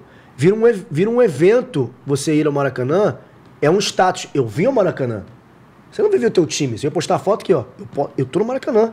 Eu tenho, é um status mesmo, porque mudou substancialmente, igual eu falei, o público e o comportamento desse público. A pessoa mesmo que fazia o Maracanã ser o Maracanã, claro que o Maracanã pulsa, qualquer time que vai lá, claro que as torcidas são enormes, as 4 grandes do Rio são enormes, e vão lotar, vai pulsar, vai cantar. Mas a massa, teu pai e tantos outros, foi afastada do estádio. Sim. Por transporte, por processos realmente, como Pereira Passos já sugeria, de higienização dos certos lugares e dinheiro. Sim. Dinheiro. Você quer um negócio. Futebol é um negócio, né? Sim. Então, isso que falou do teu pai me entristece. Me chama, né? Isso, porque entristece. Porque possivelmente, como eu acho que o futebol é uma relação muito familiar, que é passada, né? Eu tenho meu time por causa da minha mãe. Então isso é passado de geração. Talvez esse amor vá se apagando dessas pessoas, porque é um amor que não é desenhado para elas. Não é para eu estar lá. Sim. Pô, talvez, não sei, você falando isso, eu pensei nisso, sabe? Faz muito sentido, faz muito sentido. Sim. Essa história, nunca tinha contado essa história pra ninguém, né? Meu pai vai ouvir isso, vai falar, o que é isso, minha filha? Mas é a leitura que eu faço dessa constatação. Eu, quando ia no Maracanã com meu pai nunca deixava a gente ir de camisa do Flamengo. Porque a gente ia sempre, obviamente, era flamenguista. Branca, né? Meu pai, branca, sempre ia de branca ou azul, quando ele pegava uma cativa, tinha um coroa, que virou patrimônio, né? Tem pra sempre, aí coroa vai lá e vendia o ingresso da cadeira cativa, só que a gente nunca ia de camisa do Flamengo, porque tinha um medo de dar uma merda. Posso entrar num assunto espinhoso sobre futebol? Até pra gente, de repente, fechar esse assunto? Mas é um negócio que, meu irmão, que essa conta, Marcos Luca, não fecha na minha cabeça. Prossiga. Casa de aposta patrocinando time de futebol e jogador de futebol. Que porra é essa, meu irmão? Não faz o menor sentido isso. E tipo assim, é um mercado bilionário que é do mundo inteiro. Naturalmente você vê que são relações que são relações sensíveis. Pô, não tem como não ser uma relação escusa. E cara, como é que uma casa de aposta patrocina algo que ela vai ganhar dinheiro dentro daquele resultado que pode ser mudado porque todos ali são seres humanos? Como é que você tem enxergado isso, irmão? Pelo amor de Deus. Se a gente pensar um pouco mais de 10 anos atrás, teve um escândalo da máfia dos apitos, máfia do apito, né? De resultados alterados e tal. E a gente teve 3 anos atrás, uma matéria deflagrada por um repórter amigo meu lá da Globo, Fred Justo, grande repórter, analisando como eram as séries C e D do campeonato estadual. E você via flagrantemente nos jogos, os caras na arquibancada são estádios que não tem estrutura, não tem público assistindo uma terça-feira, 2 da tarde, um jogo de série D. Mas que tudo é apostável, né? Sim. E aí o cara tá no radinho lá, falando com outro no outro ponto, e você pega que tudo é apostável. Quantos laterais vão ter no jogo? Quantos gols vão ter? Quantos chutes de perna esquerda? Quantos cabeçada pra fora? Bola na trave? Sim. Você vê no jogo um reflexo disso. O cara para na cara do gol. Essa reportagem ganhou prêmio pra caramba do Fred. Na cara do gol fala assim, ó, puf, pra lateral, tá sem goleiro, cara. Bum, pra fora. O cara é expulso do nada, ele vem dar um empurrão no cara, força, cartão vermelho. Esse cara também ganhou um cascalho dele ali. Escanteio pra caramba, do nada, o cara para ali no canto, pra fora. Então, acabou você começa a colocar em xeque a idoneidade que sempre se colocou. Meu pai não é tão fã assim, já foi mais, esse amor foi se apagando com o tempo. Meu pai, ele acompanha muito mais a distância, Copa do Mundo, assim, coisas mais que não tem como fugir, né? Mas ele sempre, uns tempos pra cá, assim, muito tempo ele fala, isso é tudo comprado, meu filho, tudo comprado. Eu falo, pai, comprado, pai. Para com isso. Como é que pode um time desse ganhar milhões, perder não sei o quê? Eu falo, futebol é assim. Só que esses argumentos, que não é só meu pai, outras pessoas também falam isso, começam a ter mais argumentos quando você coloca a casa de aposta, cara. Sabe? E você, é isso, a idoneidade do futebol fica muito vulnerável, está muito exposto por vários escândalos que já tem na CBF e na FIFA, corriqueiramente, e você tem uma casa de aposta. Eu já acho loucura cerveja patrocinar esporte. Sim. Cerveja, bebida alcoólica patrocinar esporte, de modo geral. Mas aí, beleza, não tem nada a ver com isso, não legislo isso. Que não são coisas que dialogam, né? Justamente, a cerveja ali é o poder do capital. É um produto que está sendo vendido e quem vai consome tudo certo. Só que, quando a gente enxerga uma casa de aposta que vai ganhar dinheiro em cima do resultado daquele jogo, patrocinando e validando, e é um patrocínio que não é um patrocínio qualquer, é um maior patrocínio. Absurdo. É uma aposta absurda de dinheiro. E é no planeta inteiro, sabe? Tipo, é um mercado de bilhões de dólares, de reais. E patrocinando e validando aquilo ali sem nenhum tipo de regulação, de travas que consigam fazer com que aquilo ali seja minimamente honesto, fica assim, caralho, velho. E também aconteceu outro caso também envolvido com esporte, né? Que é o famoso caso do Luva de Pedreiro, né? Esse menino que explodiu pra caramba. E eu comecei... Aí veio a opinião pública, foi toda destruindo o Alan Jesus, que com certeza errou para um cacete. Mas ele numa entrevista que ele deu pro Rica Perrone, ele falou um negócio que me tocou um pouquinho. Ele falou assim, cara, uma das propostas que eu recusei pro Luva de Pedreiro, pro Irã no caso, foi uma proposta gordíssima de uma grande casa de aposta para ele, pro Irã ser a cara daquela casa de aposta ali. E ele falou assim, cara, eu não achava bonito, não achava legal ver o Luva de Pedreiro, sei lá, esse moleque deve ter uns 17 anos de idade, ele encampando como protagonista uma campanha de uma casa de aposta. Esse tipo de oferta que não devia nem existir, né? Que coisa maluca. Aí eu falei, caralho, tipo, temos um ponto aí nesse lugar, sabe? Tipo, e começa a virar uma coisa onde crianças já devem, com certeza, adolescentes ali naquele segundo, terceiro ano de ensino médio, estão ali, mano, botando dinheiro pra caramba sem saber como aquilo ali vai se retornar. Dentro de um lugar que não é uma roleta, não é uma roleta de game, sabe? De Las Vegas. É um jogo onde tem seres humanos ali. Virou um esporte. Você pensa, virou um esporte. Nesse aspecto, você pega... É como se fosse um fantasy. Você pega o Cartola. O Cartola. É maneiro jogar Cartola, só que você não tá perdendo dinheiro. Virou tipo isso. Você tá legitimando a parada que você perde dinheiro, ganha dinheiro, jogo de azar, né? Esse tipo de coisa. Só que com outro público. Como eu acabou de dizer, crianças, deve ter. Claro que deve ter restrições políticas de você colocar ali 18 anos, mas sempre dá pra burlar uma coisa ou outra, porque existe um negócio chamado jeitinho. Mas é muito perigoso. Eu vejo muito perigo até que ponto o futebol, essa credibilidade vai ser mais forte que as dúvidas, sabe? É perigoso. Eu não vejo como essa política, esse processo de casa de apostas diminuindo no curto e médio prazo. Não tem como diminuir, é muito dinheiro. Então a credibilidade vai se manter assegurada com o crescimento disso? Duvido. Porque se perde a magia do esporte, se você perde a magia da luta, do esforço, daquele lugar da competição onde as pessoas, beleza, se respeitam, mas tem que ter um vencedor e tem que ter e só naquele momento, né? Aquilo ali é tudo uma trajetória. Se perde essa magia, porra, acabou, velho. Acabou. Não tem paixão que segure. E olha que o Campeonato Brasileiro tomou uma porrada com a máfia dos apitos que, tipo assim, descredibilizou de uma forma que você vê o juiz, porra... Principais árbitros do país. Principais árbitros do país naquele momento, e você vê agora, cara, é complicado. É complicado. É como se fosse, dado de devidas proporções, até pelo que envolve de violência, uma milícia. Você tem a autoridade sendo quem favorece um lado. Sim. Como é que você vai acreditar nisso? Qual credibilidade vai ter um jogo de futebol? Como é que você vai se apaixonar por algo que você, antes de se apaixonar, já sabe que não é legítimo? Uma coisa é se apaixonar sendo iludido, sem saber. Você já vai sabendo que aquilo ali é meio duvidoso. Você vai se permitir se apaixonar, que pra mim apaixonar é uma opção. Sim. Em algum momento você optou seguir. Você vai optar seguir naquilo ali, então você entra num ciclo.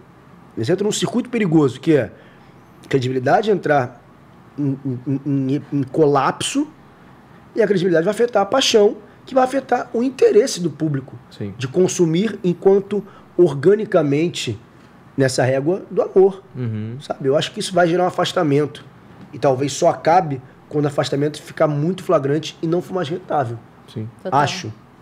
Gente, contra todo tipo de milícia no esporte fora dela, né? Não funciona, não vai dar certo. Deus, essa gente. parte aí, a gente pelo menos está em consenso de que isso aí não flui. Um pouco de Tropa de Elite 3 aí, pô.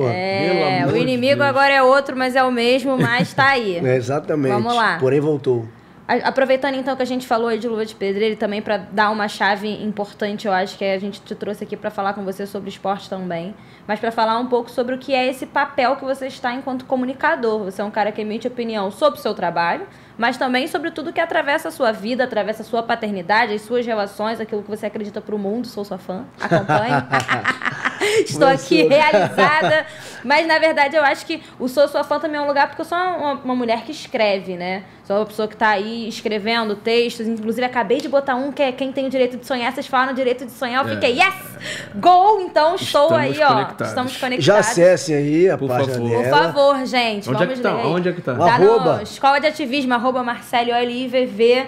Escola de Ativismo, tem lá Quem Tem o Direito de Sonhar, escrito por mim. Mas não era esse o assunto, não. O assunto era que eu queria te perguntar um pouco como é que você entende esse lugar de rede social para você, mas também para a sociedade que a gente está vivendo agora. Porque você certamente tem uma organização, ou não. Você vai lá e vai ver essa parada, você vai lá e posta. Você acha que o que você está colocando, seja no sentido de rede social, seja nas publicações mesmo, né, nos artigos, naquilo que você coloca para o mundo, como é que está voltando isso para você? Como é que, enquanto jornalista, enquanto profissional, você percebe esse lugar que a rede social tomou muito do que é a nossa vida hoje? Tem um monte de gente que precisa estar na rede para poder ter o seu trabalho, mesmo o seu trabalho seja fazer docinho, que não tem nada a ver necessariamente com internet, com rede social. E acho que tem um lugar de incômodo sempre, né? Que não podia não ser assim, mas o fato é que é. Uma vez que a gente tem que se adaptar às tecnologias do nosso tempo. A gente tem que entender para onde que está indo e se aproveitar disso para tentar fazer o melhor possível pela gente e pelos nossos. Então eu queria entender como é que você está observando isso, que não é um fenômeno de agora, mas ao mesmo tempo, quanto mais a gente está avançando, mais isso está entrando na nossa vida, nos nossos dias, na nossa forma de se comportar. Isso afeta o jornalismo, isso afeta o esporte, isso afeta você? Sim. Total, eu concordo com essa adaptação. Eu acho que quem domina a oralidade domina um povo. Então a gente tem que disputar essas narrativas. A rede social é isso. É uma grande disputa de narrativa. Quem comunica o que e para quem? De que forma? É uma forma, você falou de vender de quem vende doce, uma forma dessa pessoa existir para o mundo, de propagar o que ela faz, né? de ser enquanto serviço. Eu entendo muito a rede social, às vezes, de nós mesmos enquanto serviços. A gente está servindo informação, está servindo humor, a gente está servindo bolo, sabe? Proporcionando coisas. E eu não tenho organização nenhuma, assim, hoje eu vou postar. Eu vejo uma coisa que eu acho interessante, ou, sei lá, tirei uma foto e eu gostei, eu quero falar uma coisa que eu acho pertinente. A minha senhora aqui me zoando. Pô, teu feed é uma bagunça. Eu não tenho essa parada de estética no meu feed, não. É isso, eu gosto de escrever. Então, se teve algum assunto que me atravessou, eu acho importante contribuir, porque tem isso também. A gente sempre quis falar muita coisa, né? Só que não tinha muito lugar para falar, né? Então, a rede social propõe essa democracia de todo mundo tem, não só voz, que todo mundo sempre teve, mas tem como amplificar essa voz. Depende de você. E você tem crescido muito, né, cara? Isso também é um ponto interessante também, porque quando você entra pra Globo, ali no canal Combate, no caso, né? Você... e que bom até, você não tinha esse lugar do jornalista preto ativista, né? Você Sim. entra como um cara que tava ali estagiando, pintou uma oportunidade, entrou, já era, e pô, golaço. E depois você vai começando a construir uma marca Marcos Luca Valentim, por todos os atravessamentos que a gente literalmente tem, dentro da rede social, como um cara que se posiciona muito. Então são posts, são lives com Tia Má, são lives com outras pessoas legais e tal. Contigo, fiz live contigo. Comigo também, óbvio. Como a Globo entende isso? Como a Globo enxerga esse teu natural crescimento, porque é livre, é você, Marcos Luca Valentim. É jornalista, tipo assim, esquece instituição, que é o que você de fato é forte. Como a Globo enxerga isso? Eles ficam num lugar, beleza, vai lá, Marcão, tipo assim, ou dão um alô de vez em quando, toma um cuidado aí, pelo amor de Deus, tem um apoio, como é que é isso? Cara, nunca tentaram nem me censurar, nem longe disso. Eu acho que entendem. A verdade é essa, porque assim, eu tive muito cuidado também de expor certas coisas, de contar certas coisas que eu gostaria de falar a respeito. E para que entendessem quem eu sou, na verdade. O cabelo para mim é uma coisa muito sagrada. Eu já falei, até do exército tinha cuidado de não raspar meu black. Sim. Quando eu entrei na Globo, eu falei, cara, vou raspar o cabelo. Acho melhor, entendeu? Tem aquela ideia, né, de, pô, eu tô indo pra Globo, sabe, não sei o que esperam, assim, me precavendo. Raspei. Vou deixar o cabelo crescer aqui dentro, para as pessoas verem que eu sou assim. Vai crescer, meu cabelo é esse aí, e acostumarem com essa ideia. E aí deixei crescer, fiz black, cortei, fiz igual o teu, botei corte americano, depois botei dread, tirei o dread, botei dread de novo. Então, já sabiam quem eu era, assim. Não, ele é o Marcos. Mas eu sei quem é esse garoto. Eu sei que ele acredita, o que ele fala. E quando vem esse crescimento nas redes, que foi realmente... muito espontâneo, é orgânico, não alavanco nada, não penso em estratégia, vou postar, o algoritmo. Eu posto o que eu acho que tem que postar. De certa maneira também, eu vendo enquanto Globo, assim, sem poder falar pela Globo, mas como eu acho que interpretam, é valor. É um valor, porque hoje muitos profissionais, jornalistas, também usam a rede social, que isso alimenta o trabalho deles na frente da câmera também. Pô, esse cara tá aqui falando um monte de coisa no Instagram, pô, ele tá lá na bancada, vou ouvir o que ele vai falar lá também. Isso acaba gerando um interesse e gerando valor para fala dessa pessoa e, consequentemente, para a empresa na qual ele fala. Essa construção, ela é muito coletiva. Eu sou um indivíduo, mas eu sou um corpo totalmente coletivo. Meu corpo é coletivo. E essa construção, ela passa por pessoas chaves que você chega naquele lugar, você chega na Globo, onde eu fico é um lugar enorme, lá na Barra, tem o prédio do esporte, tem Multishow, Canal Brasil, Off, GNT, vários canais. E, obviamente, tem pessoas negras ali. Só que não estão nos mesmos lugares, sabe? Então no esporte tem algumas ali, no GNT tem 2 ou 3, e assim vai. E isso era uma coisa que a gente reparava. E aí eu conheço Renata Novaes, que tu conhece. Claro, irmã. Um foguete, Aida Barros, Consuelo Cruz. Essas 3 mulheres negras já tinham um movimento embrionário ali, já de algumas conversas e algumas atitudes já acontecendo, o Junta Negra Diversa que elas faziam lá dentro, para unir essas pessoas negras, para falar para a empresa, ó, a gente está aqui. Esse tipo de atitude em um lugar tão inóspito, sacou? Porque é uma empresa, a maior empresa de comunicação da América Latina, como você falou, que tem vários poréns, mas é uma empresa que eu, por exemplo, nunca vi nenhum funcionário, ex-funcionário da Globo, falando mal da Globo, tipo assim, cumpre com combinado, paga direitinho, dá todo o suporte pro profissional trabalhar, a Globo sempre deu, só que quando a Renata teve essa iniciativa junto com as outras 2 mulheres negras, naquele momento, eu falei assim, meu irmão, esse é um negócio que a gente tem que pagar um pau, a gente tem que colocar essas mulheres num lugar tão essencial, no pedestal mesmo, porque é uma atitude extremamente visionária. Sim. E que gera um valor tão imensurável para a Globo. Hoje, agora, há pouquíssimo tempo atrás, quando eu fui naquele evento de negritude da Globo, eu falei agora assim... Agora é junho? Em junho, eu falei, gente, que porra é essa que tá acontecendo aqui? É fruto disso daí. Não, é totalmente fruto. Não existiria, pode ter certeza. Não existiria. E foi um dos pouquíssimos eventos de grande empresa, de uma grande empresa relacionadas à cultura negra, que só tinha preto no palco. Não chegou um diretor da Globo branco ali com o microfone, tipo, meio que validando, permitindo que a gente usasse aquele espaço. Sim. Eu falei, caralho, velho, eu acho que o negócio tá mudando, sacou? O jogo tá virando. E dentro de atitudes de pessoas que não eram diretoras, não eram pessoas gigantes da empresa, só que viam coisas que tinham que ser reclamadas, entendeu? Esse é o valor que a rede social agrega. Pelo seguinte, sim, quando eu conheci Renata, Aida e Consuelo, a Renata veio falar pra mim assim, Marcos, queria um grupo do WhatsApp aqui, que eu quero engordar ele com funcionários negros da Globo. Me ajuda? Falei, agora. Isso foi 2017 ou 2018. A gente passou, literalmente, andar pelos corredores, puxando, na hora de almoço, na hora de ir embora. Vem a pessoa preta aqui, bicho. Ó, a gente tem um grupo assim assado. Quer entrar? Vem cá, pô. Quer entrar? Qualquer função, né? Pessoa preta passou. Do carrinho, seja um jornalista, motorista, o faxineiro, qualquer um é preto. Quer entrar? E a galera reagia bem e falava, pô, quero. Eu só ouvi 2 não, que depois entraram. Acho besteira e tal, até ver o tamanho da coisa. Talvez descrente também, que isso pudesse, né, ser uma coisa efetiva. E aí foi engordando.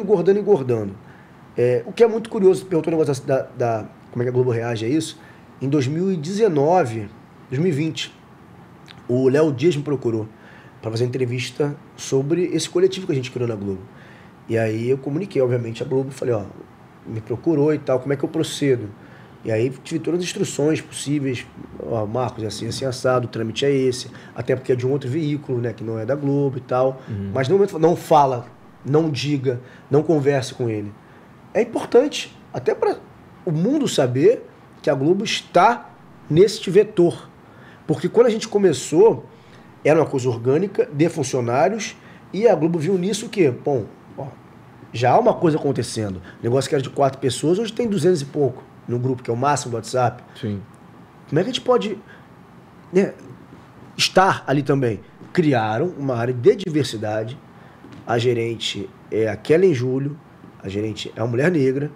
E então, além de existir organicamente, a gente passou a existir institucionalmente. Então, a gente tinha as ferramentas para fazer ações, organizar palestras, seminários, conversas para a empresa como um todo. E isso entrou como faz parte hoje, um dos pilares da Globo é a diversidade. Por causa desse trabalho. Trabalho realmente de formiguinha. Vamos aqui. Passamos a nos encontrar, passamos a arrumar, fazer cafés entre a gente conversar e tal. organizar eventos, e o Negritude foi a cereja do bolo de tudo isso, é o expoente máximo disso. Então, o que eu faço na rede social dialoga com isso, porque é importante para a empresa, e de novo, como eu veria isso, né, como eu vejo, ver que tem pessoas que trazem valor para a empresa. Como tem pessoas, atores, atrizes, que defendem várias causas, levantam várias bandeiras de redes sociais. Isso gera um valor para a empresa, porque mostra que é uma empresa disposta a trazer a diversidade, não só em seu pilar, em seu nome, mas em seu dia a dia. E fazer um meia-culpa, né? E, tipo, entender isso como valor, né? Sim. Porque esse conservadorismo que a gente vê, que é totalmente transvestido... Transvestido? Não. Travestido. Revestido, travestido, tipo, enfim. O travestido é o que se traveste. Justamente isso. Que se esconde dentro de um lugar preconceituoso pra caramba, que acontece em vários lugares. Quando a gente vê a Globo tomando esse tipo de atitude, é muito importante. E, pô, fico feliz demais quando eu vejo esse movimento feito por jovens, por pessoas que estão entendendo e que, caralho, meu irmão, estão se arriscando, sacou? Se ligou? Esse lugar da pessoa preta dentro de grandes empresas se arriscar para colocar mais pessoas e conscientizar mais pessoas sobre algo que a gente literalmente vive e sofre. Porra, meu irmão. O cara tá literalmente arriscando o salário do cara, porque pode ter um puto lá que não vai gostar daquele papo e vai cortar, vai te mandar embora, sacou? Aí você tá ali querendo trazer mais coisas, mais pessoas. Isso é muito doido. Isso é muito louco, velho. Porque eu lembro que você falou, deve ter alguém em Realengo lá que olhar pra você. Tem alguns casos, né? Mas tem um muito marcante, que é um moleque que a gente chama ele de Bangu, que ele é de Bangu, o João Felipe. Ele me viu uma vez na redação, no programa. Eu tava lá, sentado lá, de dread e tal. Ele tava fazendo um processo seletivo para entrar na Globo. E a mãe dele queria que ele raspasse o cabelo, porque ele não conseguia entrar lá na Globo se fosse de dread. Até nem de dread tava com um blackzinho meio armado. Ele me viu na TV um dia e falou: olha lá, mãe, tem um cara na TV de dread. Eu não preciso raspar o cabelo. Ele entrou como estagiário. Ele foi contratado. Ele se formou e foi contratado. Ele trabalha do meu lado hoje, esse moleque, o João Felipe. Uma parada. Uma parada, assim, uma responsa, mas é sobre isso que tu tá falando de... eu fico muito puto, assim, pra ser bem sincero, com essa história de preto no topo e favela venceu. Bom ponto. Meu irmão, porque se tem um topo, tem uma base. Quem tá na base, que você acha que tá na base? É branco? Não é. É preto. Então, eu não quero estar em cima dos meus. Nem de ninguém. De ninguém. De branco, de preto, de indígena. Eu quero estar em cima de ninguém. Eu quero estar junto. Então, não tem sentido para mim. O único futuro possível é futuros, onde sejamos vários juntos avançando. Não que eu, ou a Renata, ou a Aida, ou o Pedro, ou a Marcela. Não. Que estejamos juntos. Essas coisas de favela venceu. Que favela venceu, cara? Todo dia tem chacina em algum lugar. Morreram de 23 jacarezinho ano passado. Que favela venceu? Aponta uma favela que venceu. Fala pra mim, essa aqui venceu. Isso não existe. É legal a frase, ok, mas o que vamos fazer para que a favela vença? O que vamos fazer para pretos no topo? Volto a dizer, e não é ser pegas de clichê. Isso aqui é um movimento. A gente tem que entender que o movimento negro são movimentos. Isso aqui é um movimento para que as pessoas reflitam sobre perspectivas que atravessam frontalmente a sua vida. Sim. E que possam, a partir daí, pegar uma coisa ou outra para evoluir em conjunto. Então, é óbvio que eu não posso chegar... Existem algumas pessoas lá que vão fazer tal coisa, a pessoa fica reticente. Não, isso aqui eu acho que vai ser difícil. Eu não vou falar para ela, faz, porque eu não sei o medo que ela tem de ser mal interpretada. Eu nem falo só de Globo, não, tá? Em outras empresas, o pessoal fala, como é que foi na Globo criar um negócio e tal? Eu falo, foi assim, né?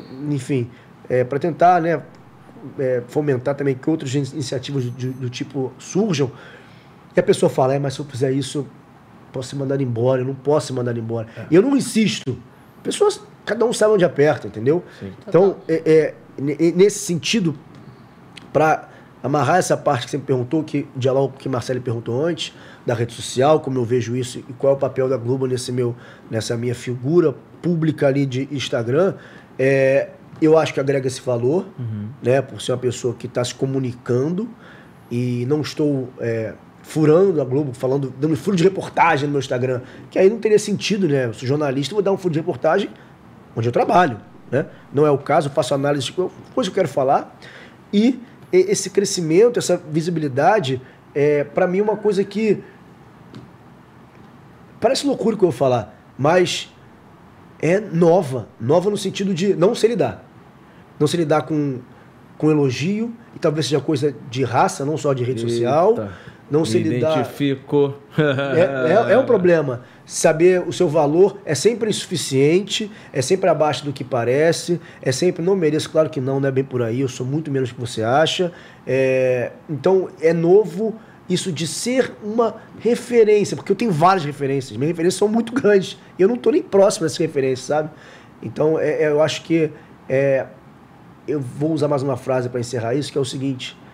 É uma frase do Frederick Douglass, que ele fala assim: é mais fácil criar crianças fortes do que consertar homens quebrados. A verdade é que a gente está quebrado. Eu acho. Essa geração está quebrada. Então que as próximas venham sem esses melindres de, por exemplo, não ouvir um "você é muito bom" e ficar sem graça e falar "não sou". Sim. Sabe? Total. Já dizia Homem-Aranha, né? Grandes poderes vêm com grande responsabilidade. Tio Ben. Grande Pedro... Tio Ben falou pro Pedro Parker. Mandou pro Peter Parker. Pedro Parquinho. Tinha um tio meu que me chamava de Peter. Fala, Peter! Cara. E agora a gente tem o Homem-Aranha Negro, né? Que é o Miles Morales. Ou seja, tá completamente enquadrado. Grandes poderes, grandes responsabilidades. Eu acho que essa história, tanto da construção desse lugar e desse coletivo dentro da Globo, quanto dos diversos coletivos que a gente tem nos territórios aí espalhados por todo o Rio de Janeiro, pelo Brasil, mas pensando aqui no Rio, nas periferias, é muito esse lugar mesmo do coletivo e de entender que a gente tem sim uma responsabilidade, que os nossos ancestrais tiveram, que foi de ficar vivo, entendeu? De lidar com uma situação extremamente precária de sobrevivência, e eles conseguiram. E aí depois teve o desafio que é de se entender diante desse pacto. Sim. Como a gente poderia, né, ter o nosso emprego, ter a nossa casa, construir as nossas famílias. Eles conseguiram. Estratégia é a palavra, né? E agora a gente tem esse novo desafio, que é de entender. Viemos até aqui pra onde a gente quer ir. Acho que agora a gente tá disputando o futuro. É isso que a gente tá fazendo agora. Por isso que eu gosto de Homem-Aranha, né? Por isso que eu gosto de negócio de gibi e tal. Olha e falo, cara, a gente não é super-herói, não quero ser super-heroína, não quero ficar nesse lugar, porque é cansativo, é triste. Diversas vezes, absurda. né? Você vai passar por diversos momentos e vai falar, cara, não quero mais isso, quero fazer outra coisa, quero ser como preta herdeira na piscina, entendeu? Ouvindo no Manice nas alturas. Esquece. Mas a realidade, sendo essa, acho que tem esse lugar mesmo da responsabilidade. A gente tem uma responsabilidade que não é só com a gente, só com quem vai vir depois da gente. Sim.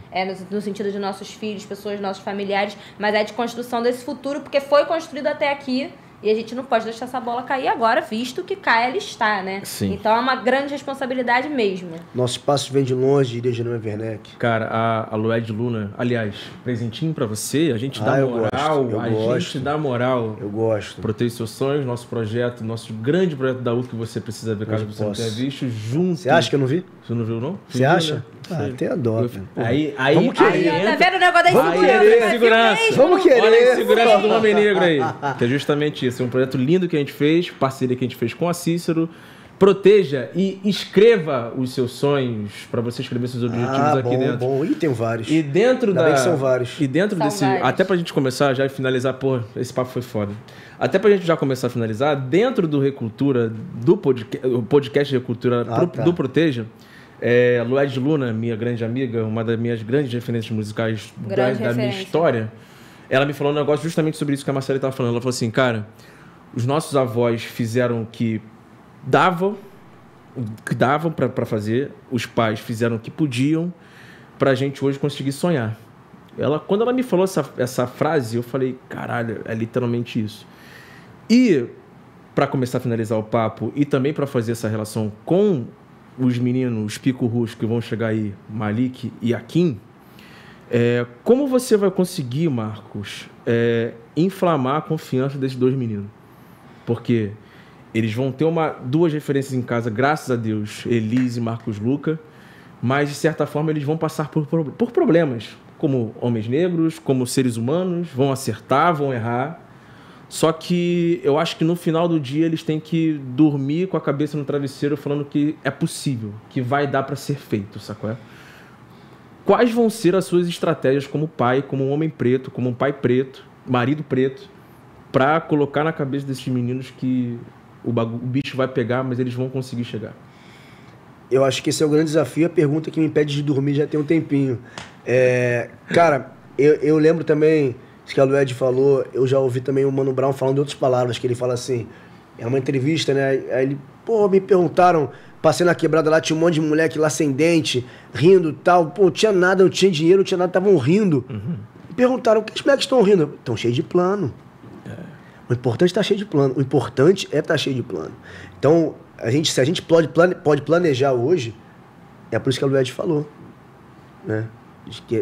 Fizeram o que podiam, o que dava. E eu acho que planejar, hoje eu planejo que eles venham, que eles sejam cientes de quem eles são. Em todos os sentidos, sabe? Que consigam desde cedo acessar tudo que compõe eles. Eu demorei para acessar tudo que eu sou. Ainda temos vários problemas enquanto povo, enquanto indivíduos, por causa dessas imagens e estigmas que colocam sobre a gente. Eu até voltei para terapia, que eu tinha abandonado, eu fiz 3 sessões e não queria mais fazer. Porque volta, não quero. Moleque, voltei, volta. Fui hoje de manhã, Foi hoje de manhã. É um lugar, eu não sei nem mensurar, assim, o quanto eu me afasto disso, o quanto eu me afastava da terapia, o quanto que tem essa construção também. Eu acho que eu, enquanto homem, vai ser mais fácil passar para eles isso. A Elija passa valores que eu não sei quais são, que ela é a mãe, então ela tem uma relação que só ela tem. Eu vou passar enquanto homem preto para eles, que são várias coisas, inclusive essa do ter que ser forte. Se demorar para procurar terapia, é porque se o homem, a gente não pode ignorar o machismo também, o patriarcado. Se o homem branco ele não chora, o homem preto não só não chora, como também não sente dor. Então, se ele não sente dor, ele é passível de cura. Ele não está doendo nada. Então, não está doendo nada, ele não tem nenhum problema, ele não reclama, ele aguenta tudo. Então, destruir certas coisas que não foram desenhadas pra gente. Eu li um livro do professor Renato Nogueira, que chama Mulheres e Deusas, que ele conta várias mitologia grega, e depois tem várias mulheres na visão iorubá, em várias outras filosofias africanas. Como a mulher é retratada pelos gregos e pelos africanos. Aqui, a gente vive aqui a mitologia grega. Então são coisas que não são desenhadas pela gente. A gente vive, sabe? E não dá para consertar, não há soluções ocidentais para problemas orientais. John Henry Clarke fala isso também. Então o que eu quero dizer é o seguinte, como é que eu vou fazer esses moleques botar a cabeça no travesseiro, apesar da dificuldade, saberem que dá, sabendo quem eles são. Voltando a essa frase do Silvio Almeida, que ser confiante não quer dizer que deposite confiança em você. Eu e a mãe dele, a gente vai confiar neles. Eles têm que entender que isso é uma responsabilidade. Quando a mãe ou o pai vem e fala, confia em você. Eu não vou errar. Como é que eu vou errar? Tô confiando em você. Parece que tá botando... eu estou confiando em você. Eu sou mais velho que você. Eu te botei nesse mundo. Eu confio em você. E se você perder essa confiança, você tá fudido. Você nunca mais vai recuperar. Só se perde uma vez. A minha mãe botou isso na minha cabeça. Direto. A confiança perde uma vez, tá, meu filho?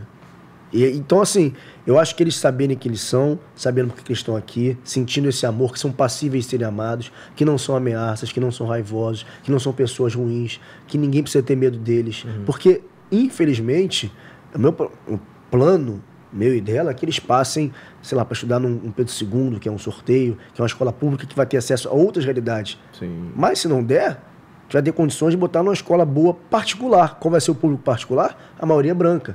Então, é como estar nesses lugares e uma sorte para eles que são 2, então eles vão estar sempre juntos, é um pelo outro. Deu problema? Deu problema para os 2. Entendeu? Incutir essa... Acho que nem precisa incutir, né? Gêmeos tem uma coisa natural dessa ligação natural, né?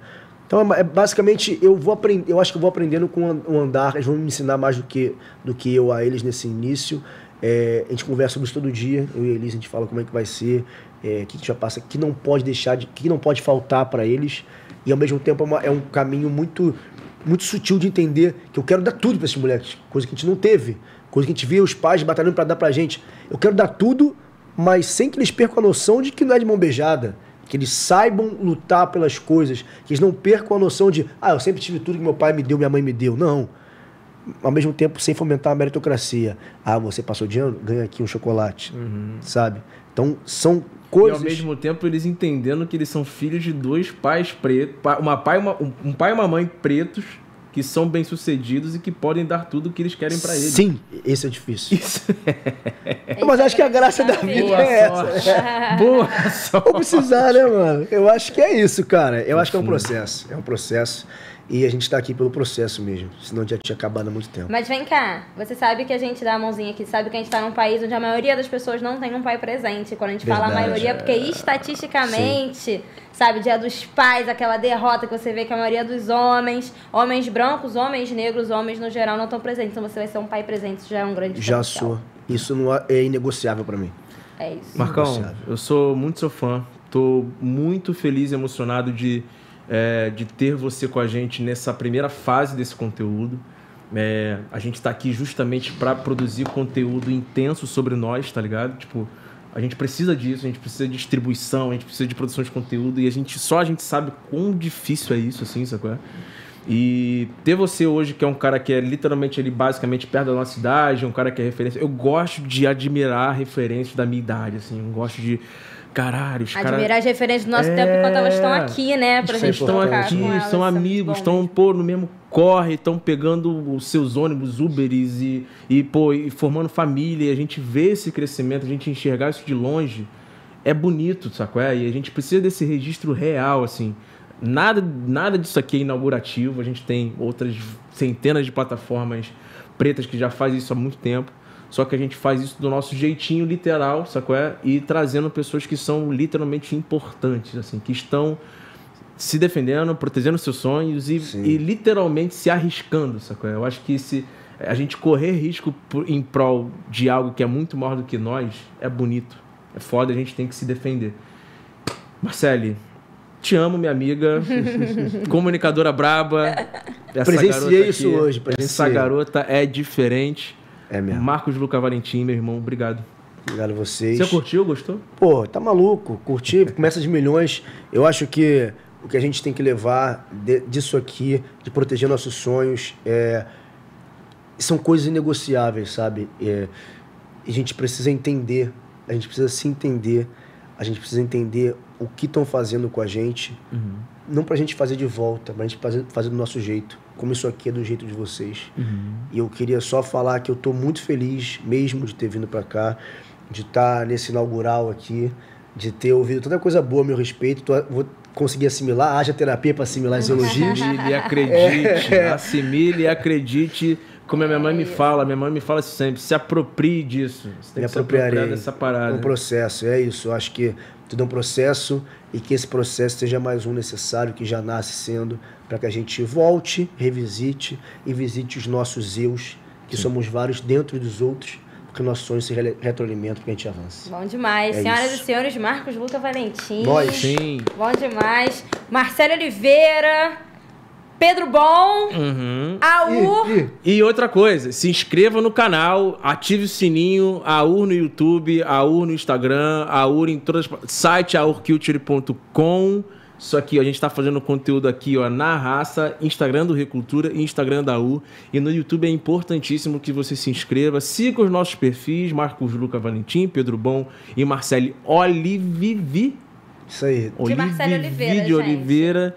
Porque é importante a gente ter vocês com a gente, porque a gente está aqui fazendo conteúdo para criar comunidade, para fortalecer pessoas e a gente ter vocês aqui pertinho da gente, porque é para vocês e é para a gente cada vez mais se conectar no online e daqui a pouco no offline, que a gente vai estar na rua aí fazendo esse Recultura aqui na rua. A gente tem que estar na rua. A UR é rua ao contrário, para quem não sabe. Nunca tinha reparado, gostei. Pega essa visão. Obrigado, gente. Tamo junto. Obrigada, valeu, gente. minha equipe aí que tá de fora. Valeu. Tamo junto. Valeu.